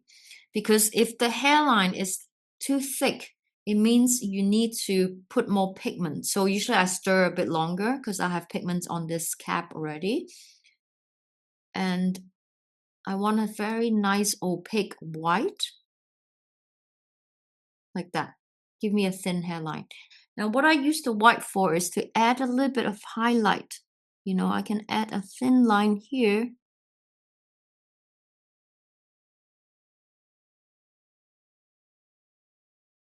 Don't know if even if it shows on a screen, right? So I can add, sometimes I also add here, just the white. Now this are not very visible, but when you have done the whole border with the manuscript style, these are the things that people will see. These are the details.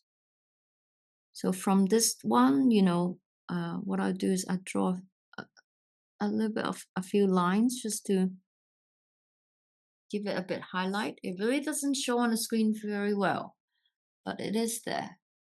Okay, so you can do that. Now with the gold for this piece, usually I don't add gold, but you can, if you want, let's take out the gold. Now you can make use of the gold when it's translucent, meaning more water. So I want to make it like very, very watery like that. Okay. So not opaque, very translucent. And you can use this on the leaves if you want. You can paint a very thin layer on the leaves. When it dries completely, you can see a shimmer of gold on it. Okay. You can do that if you want to add gold to your piece, but I usually don't. Sometimes I use this method on certain floral petals that I want to emphasize. Now, on the handout, you have a ton of them, and I would say most of them, you can reuse the same method, layering technique, right? Even for these flowers, you can start with a lighter pink or magenta, or the crimson, alizarin crimson, and start slowly building. And pretty much can apply the same technique. And I have provided so many reference, which I let you to, use it for. Now, I won't be showing you how to paint the animals, but if you want to copy, like bookmarks, I highly encourage you to, because once you copy something, you really learn. Now, I want to go to this page, which is page 9. These are the painting that I did in the past manuscript, and I basically, put it together onto the handout. Now, one technique I want to show you is this one, because this is a flower petals that we use more of the wet on wet technique, and the leaves we can paint it in gold, and it looks very effective. Now, I'm gonna zoom in. We're gonna use this side paper, okay, and I'm gonna outline the petals. Now, so first of all, it's just a circular disc, right? And usually when I draw the flower, and you can add an external disc like that. So this gives me the idea of how wide my petal is. Now, let's keep it quite relaxed and casual, like the petals doesn't have to be perfect. So I'm just pulling the lines and following the outline. And I'm not keeping it like a perfect curve, right? I'm just shaking, how to say, like wobbling the lines, like. And of course, you have an eraser. If anything you don't like, you can always erase it. Now, so this flower currently facing more that way. Now, when I put a bundle, like a bouquet of flowers, I don't want the flowers to always look on the same direction, except for this one, because this one is pretty much the same pattern, right? So I use the stem to indicate where they're facing, okay? But for these, like this type of flower, you can make wobbly lines, doesn't matter, don't have to be perfect. Like that, okay? So I have 2, okay? With the time, I will do 2. Now, you can pull the line from the center and C curve. You can draw another one, pull it from the center and C curve. It will always look quite nice and cute when there's a little, like a small flower.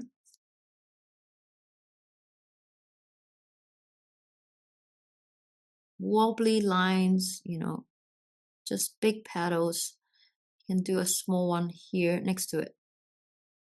Okay. Then you add the leaves. C curve. Draw the line and a C curve. Make it bigger.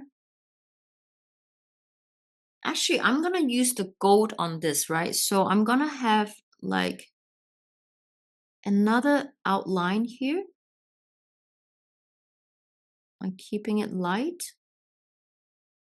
because I want to paint the gold on this line. Okay. Now for the leaves, another way you can create, I want to show you like other shapes, right? Is let's say you already have this. You can basically just use this as the base. You see what I'm trying to do? I turn the paper. It's easier to explain this way. So I have the C curve and I have dots in my mind, right? So you can draw a C curve, connect it. You see? Just turn the paper. I find it much easier. Currently, this is pointing to my belly. I'm using this as my guide. I have the top part.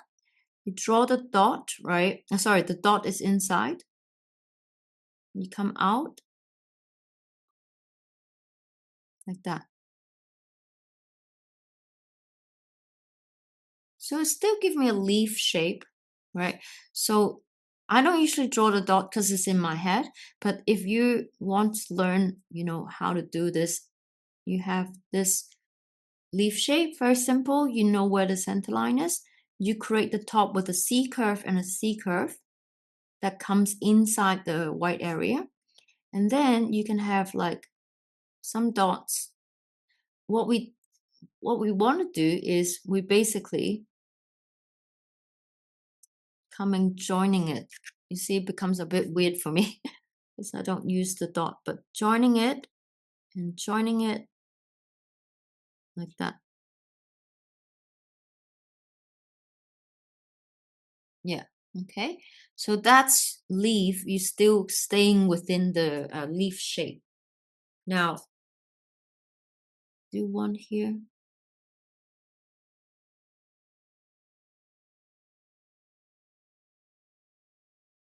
Okay.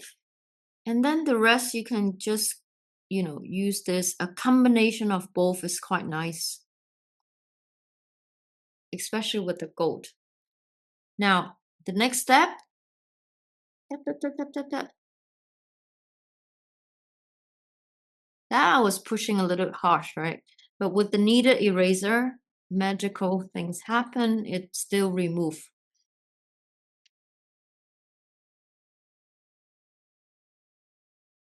Now I said about this brand because honestly, I've bought when I was in America. Actually, I bought another brand which I kind of like don't have it anymore.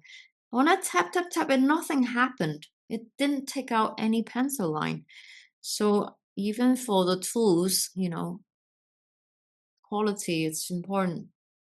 Now this is quite faint. It disappeared the line, so I kind of bring it back so that later I don't struggle with where the line should go. You can still see it. Now I will demonstrate this time using a blue color. I'm not going to use red. Now my palette is a bit too much going on. I'm gonna quickly clean it. Just grab some water. Big wipe. Like that. Now let's try the blue.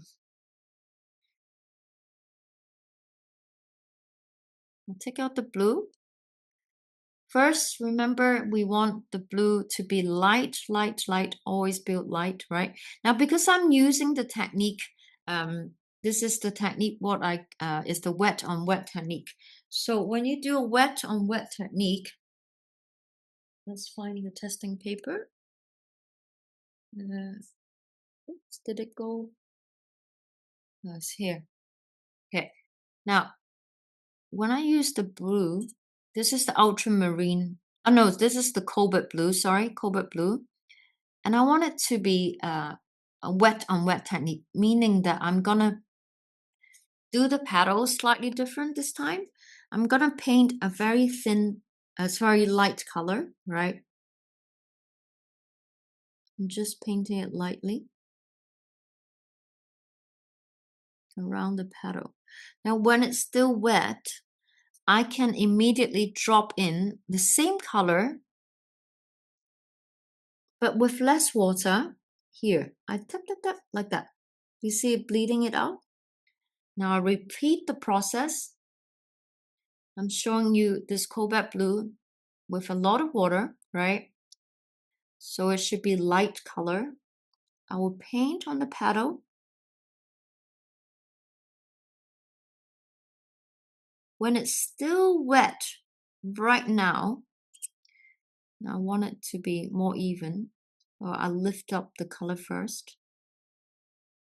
Okay, when it's still wet, I use the same color but less water here, so more pigment. You go on the edge here, tap, tap, tap. It will bleed outwards, okay? So from the center, then I repeat the process. Now that's why I don't use this technique a lot, because it's a little bit more time consuming in a way. But you can still have, like, the nice gradation of wet on wet. So painting the lighter color of the petal. Then I go into cobalt blue, less water, right? Because I want darker tone. I don't want it to be too watery. And when it's still wet, just a little bit tapping in the center. And it will bleed gradually a little bit. Now, if you're buying the lower quality watercolor paper, sometimes it doesn't, like it just dries so fast, right? Or what happens is it bleeds really like a big patch of it. So I recommend, like, this is Blake, by the way, so this is not bad for the price point, really. And for practicing, it's really quite a quality one, I have to say, for practice. And then I go to the darker tone again, tapping here, and only a little bit. And I think as I talk, it dries up a little bit. Now there's one more petal here. It goes kind of behind it.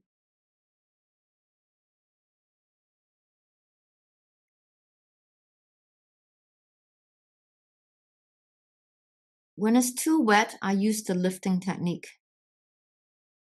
Okay, so it's like a petal that go behind. Now you have that, and you can do the rest, right? So I just go through this. When I'm painting like this, and that happens, and I don't really want it to dry up darker here, so I use my paintbrush to lift the color. Okay, so hopefully it's still wet, and come here, just a little bit darker tone. Now, if it doesn't blend nicely, you can go back to the technique of using just water and quick movement just to blend it more naturally together. Yeah, you can blend it outwards.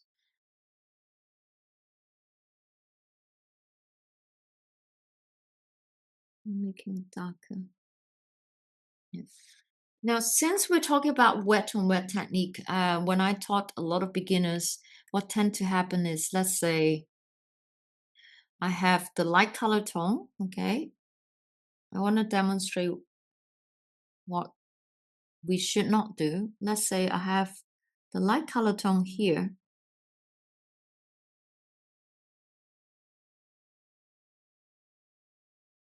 Okay. Now, when it's still wet, what happens is you put a darker color, but you put it with a lot of water. Let's say, this amount of water. And then you try to do the same thing. And what happens is when it's too much water, it just bleeds a lot. Now, for delicate drawing, like the manuscript, this is not so good because, the bleeding is like, it's like flushing of water. If you're drawing big petals, loose flower, that's fine.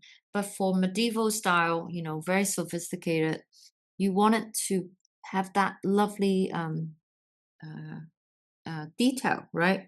So make sure that you don't add too much water when you're doing the wet on wet technique. Now, all of this, amount of water is hard to describe to you, but it's really coming down to how much you practice with watercolor. If you're using gouache, um, you know, I don't use gouache for this type of painting, but I know some people, when they paint medieval manuscript, they do. Gouache, it's a lot more opaque. I like the watercolor because I like to build it step by step, and I know that if I make a mistake, I can still kind of like uh, take it out quite quickly. So even now, let's say I'm rushing, right? It's a lot of waters. There's no problem because I can always dry my brush, come back and lift it. And then I use the darker tone just on the tip. You see it bleeds quite nicely. And this is a watercolor paper with Blick. So not the expensive one, right? But if you're using Archers, the blending, it's very fine, very, very nice quality. Okay. Sometimes you can leave it dry like that and it's giving, this one is fine, that to show you when it's too much water, but it still look quite nice when it's all together. Now the next one is, I'm not going to paint this one to save time, but the next is wait till this is completely dry before you put the outline. Now, since we're waiting, actually, I think this is dry here.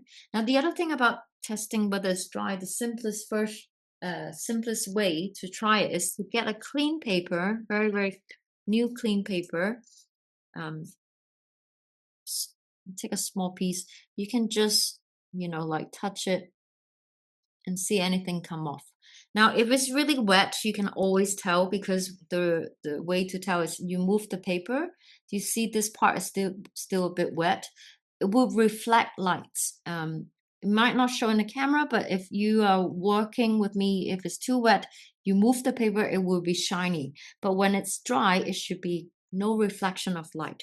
Now, because this is dry, and I will go into the details. So the same thing, I'm gonna pick up my smaller brush, the zero brush, right? And I will use the blue. Now, I can use exactly the same blue. If you want to darken it, you can add tiny bit of red as well, but don't put too much because it becomes purple, right? But if you want to darken it,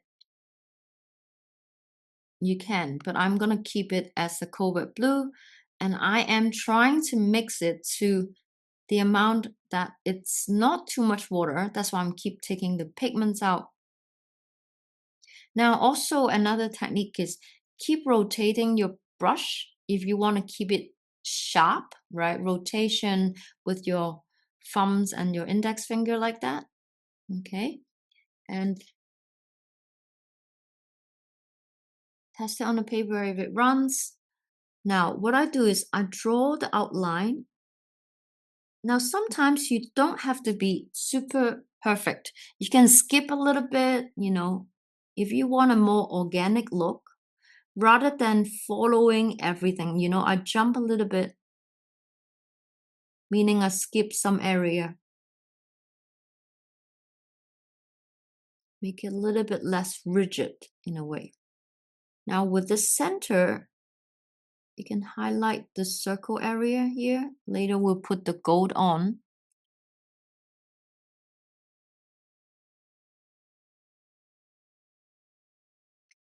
Okay, like that. And do the same.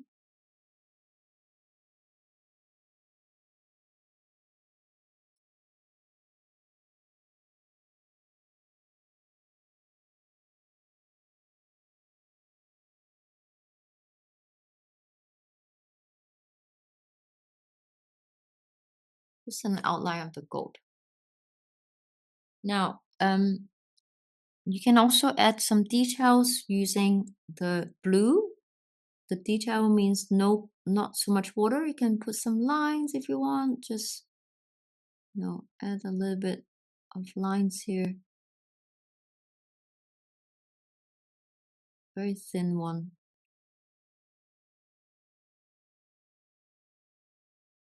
Just C curve. Notice that when we draw like nature, flowers, right? We almost don't use a lot of strict lines. Every line that I'm pulling, it's a curve. And I call them the C curve. So very thin C curve. So if it's a straight line, it's just like, makes it looks a little bit awkward. Okay, a few lines like that. Now, then let's do the gold. So gold, I'm gonna use the Arabic gold from Fine Text. Going to the bigger brush now because I'm not doing the detail. So the bigger brush can be like a size 1 or 2. It really is up to you. Now get clean water. I want the gold to be opaque. So I'm gonna test on my paper. This is opaque. This is when it's translucent. Okay, so you want something like this consistency. Now you can paint the center first, right? The middle part.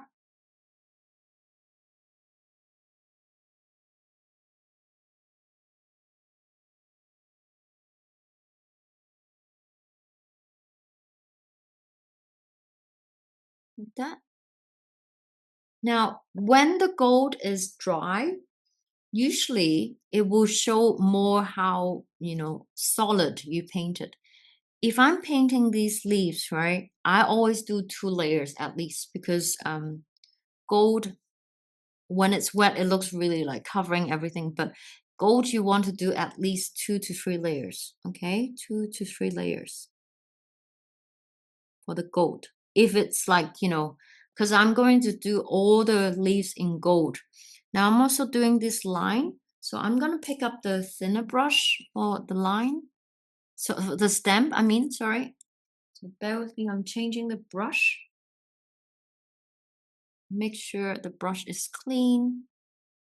Gonna get a thinner line for the stem is always nice. So I'm gonna just pull it.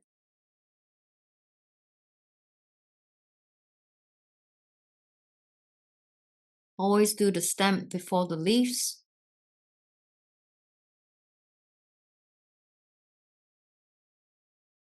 And then another one. And start from the top. Pulling ideally with your forearm, like driving in the old menu cars. You pulling that stick, use your forearm, right? Not your finger. Then I go back to a bit of bigger brush because these petals are quite big. So I'm gonna just paint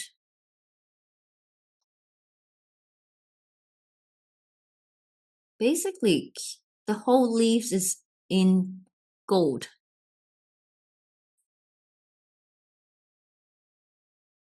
And I just work around the shape we created instead of just the C curve leaf, right?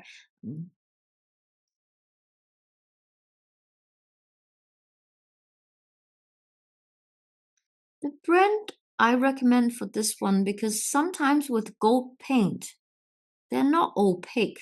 No matter how many times you paint on it, and it's still kind of like translucent. And if you do calligraphy as well, the Fine Tech Arabic gold is my go-to for gold ink for calligraphy as well. It gives an amazing hairline if you're doing pointed pen calligraphy.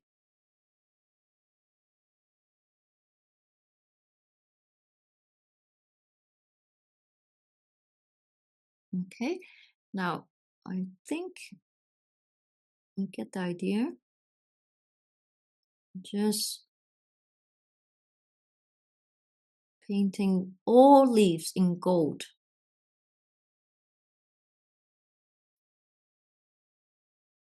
And it does give a very nice kind of royalty vibe to it.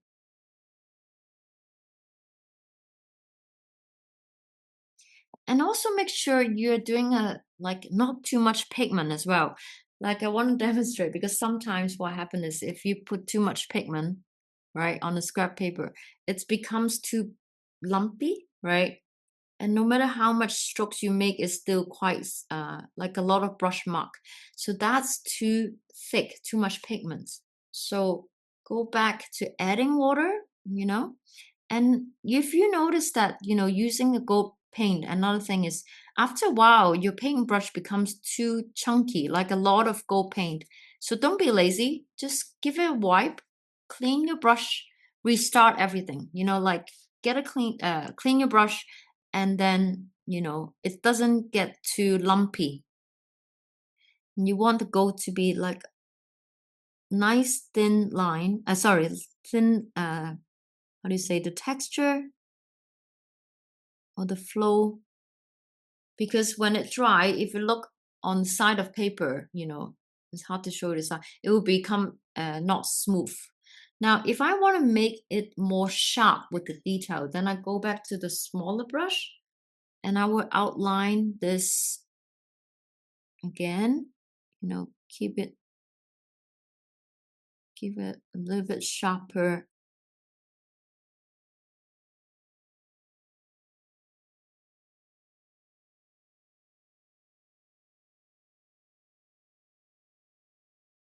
Yeah, so give a sharper edge to it. Now I also like to add a few these little thorns, so it makes the painting less boring. It's just like little gold.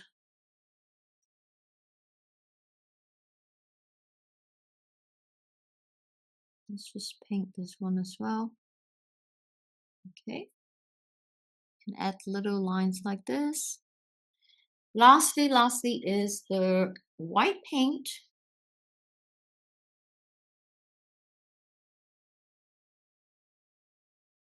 I'm gonna have a white paint. Coming back to my palette. Now, by the way, if you're using gold paint on your water, right, when I mix it, I would always change the water if I want to paint colors later, because these gold pigments will get into your watercolor palette, like these one, and then everything you paint have a bit of shimmery, which I don't like. I wanted to have clean colors.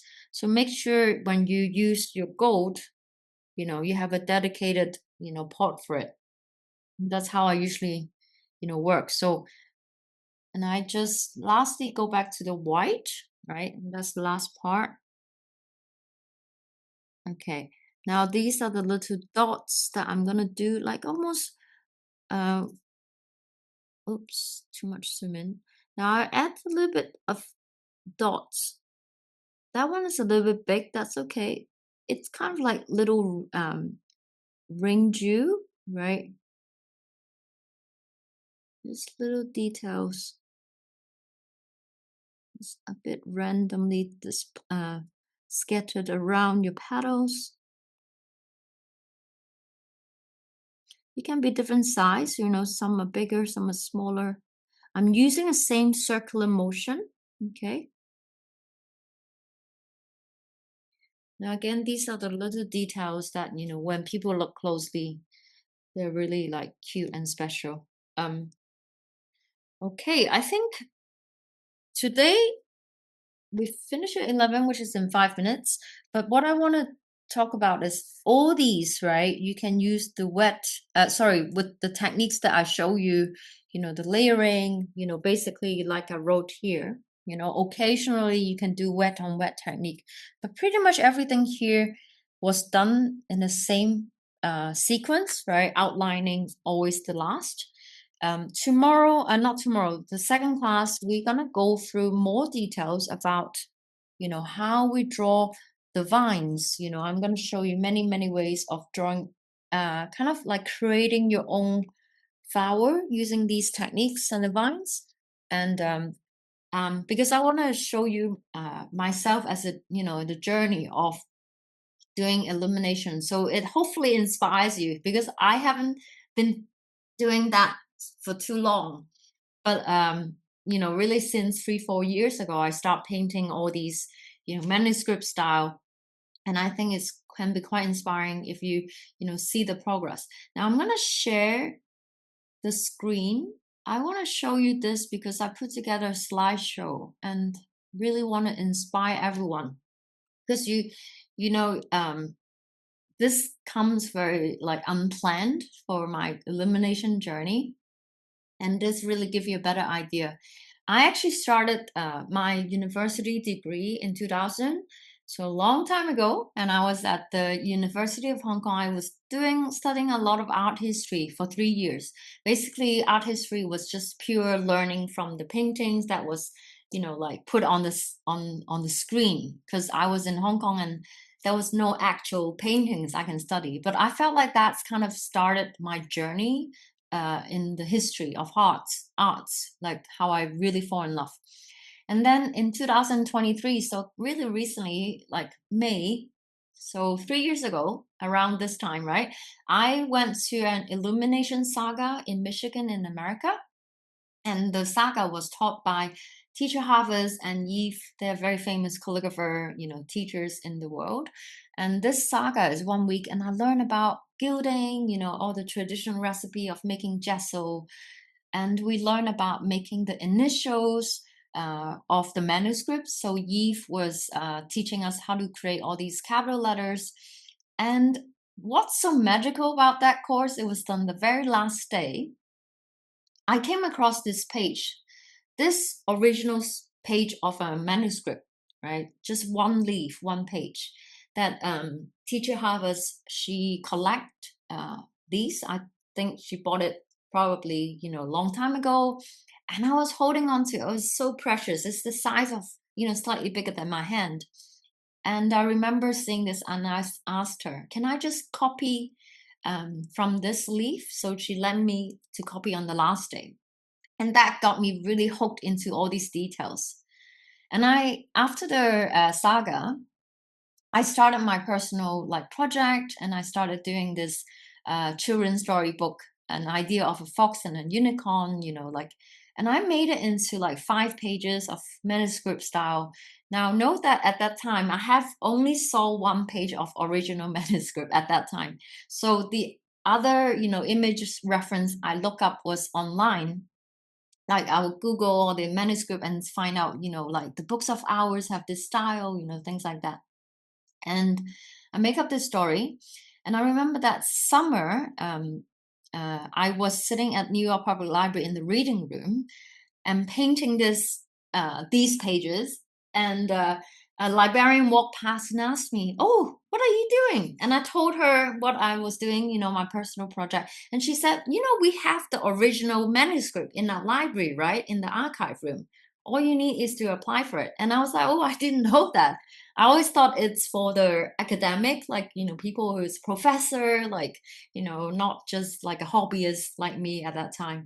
So anyway, I went to see the New York Public Library, and that was the first time I started in 2023. Now back to this project, you can see it's a lot of fine details. It took me 2 months to finish 5 pages of work. Whenever I have time, I'll do some. And then after this personal project, I was very lucky. I got this commission from someone in the UK, in England, asking me if I could make a piece for the king and the queen for the coronation as a gift. And I was just couldn't even believe this opportunity. I was so scared, but I usually say yes, just why not? And my commissioner asked, can you please just write all these adjectives, like A for astonishing, B for etc., right? And I thought, oh, what if we make it like a manuscript style because it looks more historical, it fits the, the theme better. So I proposed to him, and he was very nice. He let me do anything I want. I come up with this draft, in pencil sketch at first, write out all the words, and he approved it. So I start making it. And I had it professionally framed. I laugh because most of my artwork are not framed, and got it done within a month. It took almost over 100 hours to complete it because I spent so much time trying to figure things out, layering everything, making sure everything's okay. And then after the big project, I started doing this. I like to have small projects for myself whenever I don't, I have more free time. So this is 2024, and I was after IMPAF, I learned engrossing text from Rick Paulus. He was a White House calligrapher. He's such a great teacher, and it really inspired me to keep practicing engrossing text. And I thought, in order to practice, why don't I make it into a manuscript? Because it's better that I keep everything in a book and not throwing the scrap paper of practice paper away. So I bought this book on the left. You can see it's a leather-bound book from New York Public Library. I just lined everything. It was blank paper. And I started making a journal kind of style.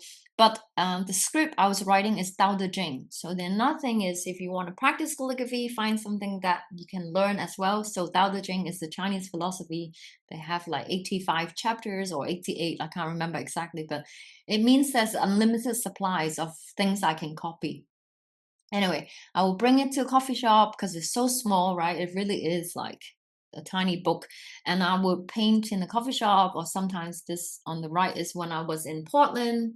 I took it with me and I painted on the beach, and I start to make it more personal, like plants that I've never seen in my life. Instead of painting the manuscript borders, I make it into more like a personal journal. Now, the kind of most recent big piece, after that personal journal, I'm still going, it's still going on because it hasn't finished yet. But last year, very very lucky, I was asked by Christian, who was the president of IMPAF, which is a calligraphy association. The president of the IMPAF asked me, can I do her certificate? Usually a certificate, the president's certificate, is presented at the conference on the last day at the banquet to thank the president of the year, all her contribution or all his contribution. Anyway, I did this big piece using the same concept, like all these like watercolor flowers and border design. I add an owl here. I don't know if you can see, but it's her middle name, Aloko. It means owl. She also published a few books, so I add some books to represent that. I painted her little puppy. I signed with my Chinese seal style of name on this as my signature. And this took me 3 months of over 300 hours. It's really time consuming because to layering out everything takes time, testing things out. But I'm really glad I finished it. Now, to inspire you to wrap it up is like, when you have learned border, what can I do with it? Do I always have to make the big manuscript, or do I have to wait till commission? And my answer to you is no, because you can always create fun things for your friends or for yourself. So these are things that I want to show you on a smaller scale of projects. So you can make newborn baby presents. So I have like clients who have newborn baby, they gave me a photo. I put it, in the border style, which you will learn how to do all the vines in the second class. And you personalize it with, the flags, where they're from, and, puppies if they have cats or dogs, And then you can make bookmarks like this one, make New Year's card. This is a big initial, right? A verso, you can call it. And I just combined with my calligraphy. I made 40 of them or more by hand for one new year. And then these are place card. You can combine your painting skills with pointed pen calligraphy as well. It doesn't always have to be broad edge. Now you can do like initials as gift, right? So you can create these initial if you're struggling with the theme, so inspiration is, you can think about your favorite movie, your favorite poetry or theater or play. This one was created with Pulp Fiction, which is a popular movie, I think, in the early 90s. And I like that movie a lot because it's very iconic. And I paint the key characters, the actor and the actress dancing. You can have it from your personal experience. This is an acrobat show I saw in Dubai a couple of years ago. And the performers are my friends. So I take photos and then I try to draw her, badly as she's moving along. So this piece is a theme based on acrobats. And the writing, the poetry is about how, like we struggle with life, kind of like how acrobat takes risk. Yeah. Now, in the class, I should have shown you this slide before, but I thought it would be nice to, keep things going by painting first. But we're going to learn the floral motif today. We learn a bit more of the flower motif. The second class, we're going to learn more vine drawings. We also do some illuminated initials, the capital letters. We're going to learn how to do line fillers. So they are the line stoppers when the writing, the calligraphy is, have too much white space. What do we do with it? And then we learn the basic simple way of drawing a canvas leaf and also the design layout. And also I forgot to add here is the textura. As I said in the beginning of the class, I'm not really the expert of textura, but I thought it's quite simple way to do broad edge calligraphy. And yeah, so hopefully that will give you a whole idea of the course. It's quite a lot of content, but I will fit everything in. Yeah. Yeah. So, we overrun a bit. Thank you so much for staying up with me tonight. And I know it's late overseas. I'm going to save the recording. I'm going to upload it now, straight away. And, hopefully you get to see it within a few hours after your sleep. If you have any questions, don't hesitate, don't be shy. If not, then I'll see you. Please try to show up. I love it in 2 days. Thank you so much. You are so enthusiastic and your stuff is so beautiful. Can't wait to learn more. Yeah. Thank you. Well, everything Me too. very simple. It's really, you can see when I show you the steps, it's really step by step. I think to create manuscript, you need to be patient because there are a lot of time that you can, like just painting that flower took us half an hour, right? So it's just mostly time and patience, but the techniques is not difficult. Really, it is not. Yeah. Thank Okay. you so much, Carlo. Yeah. Thank you so Thank much. you. Yeah. Thank you. So see you guys soon. See you. All right. Bye. Thank you. Bye-bye.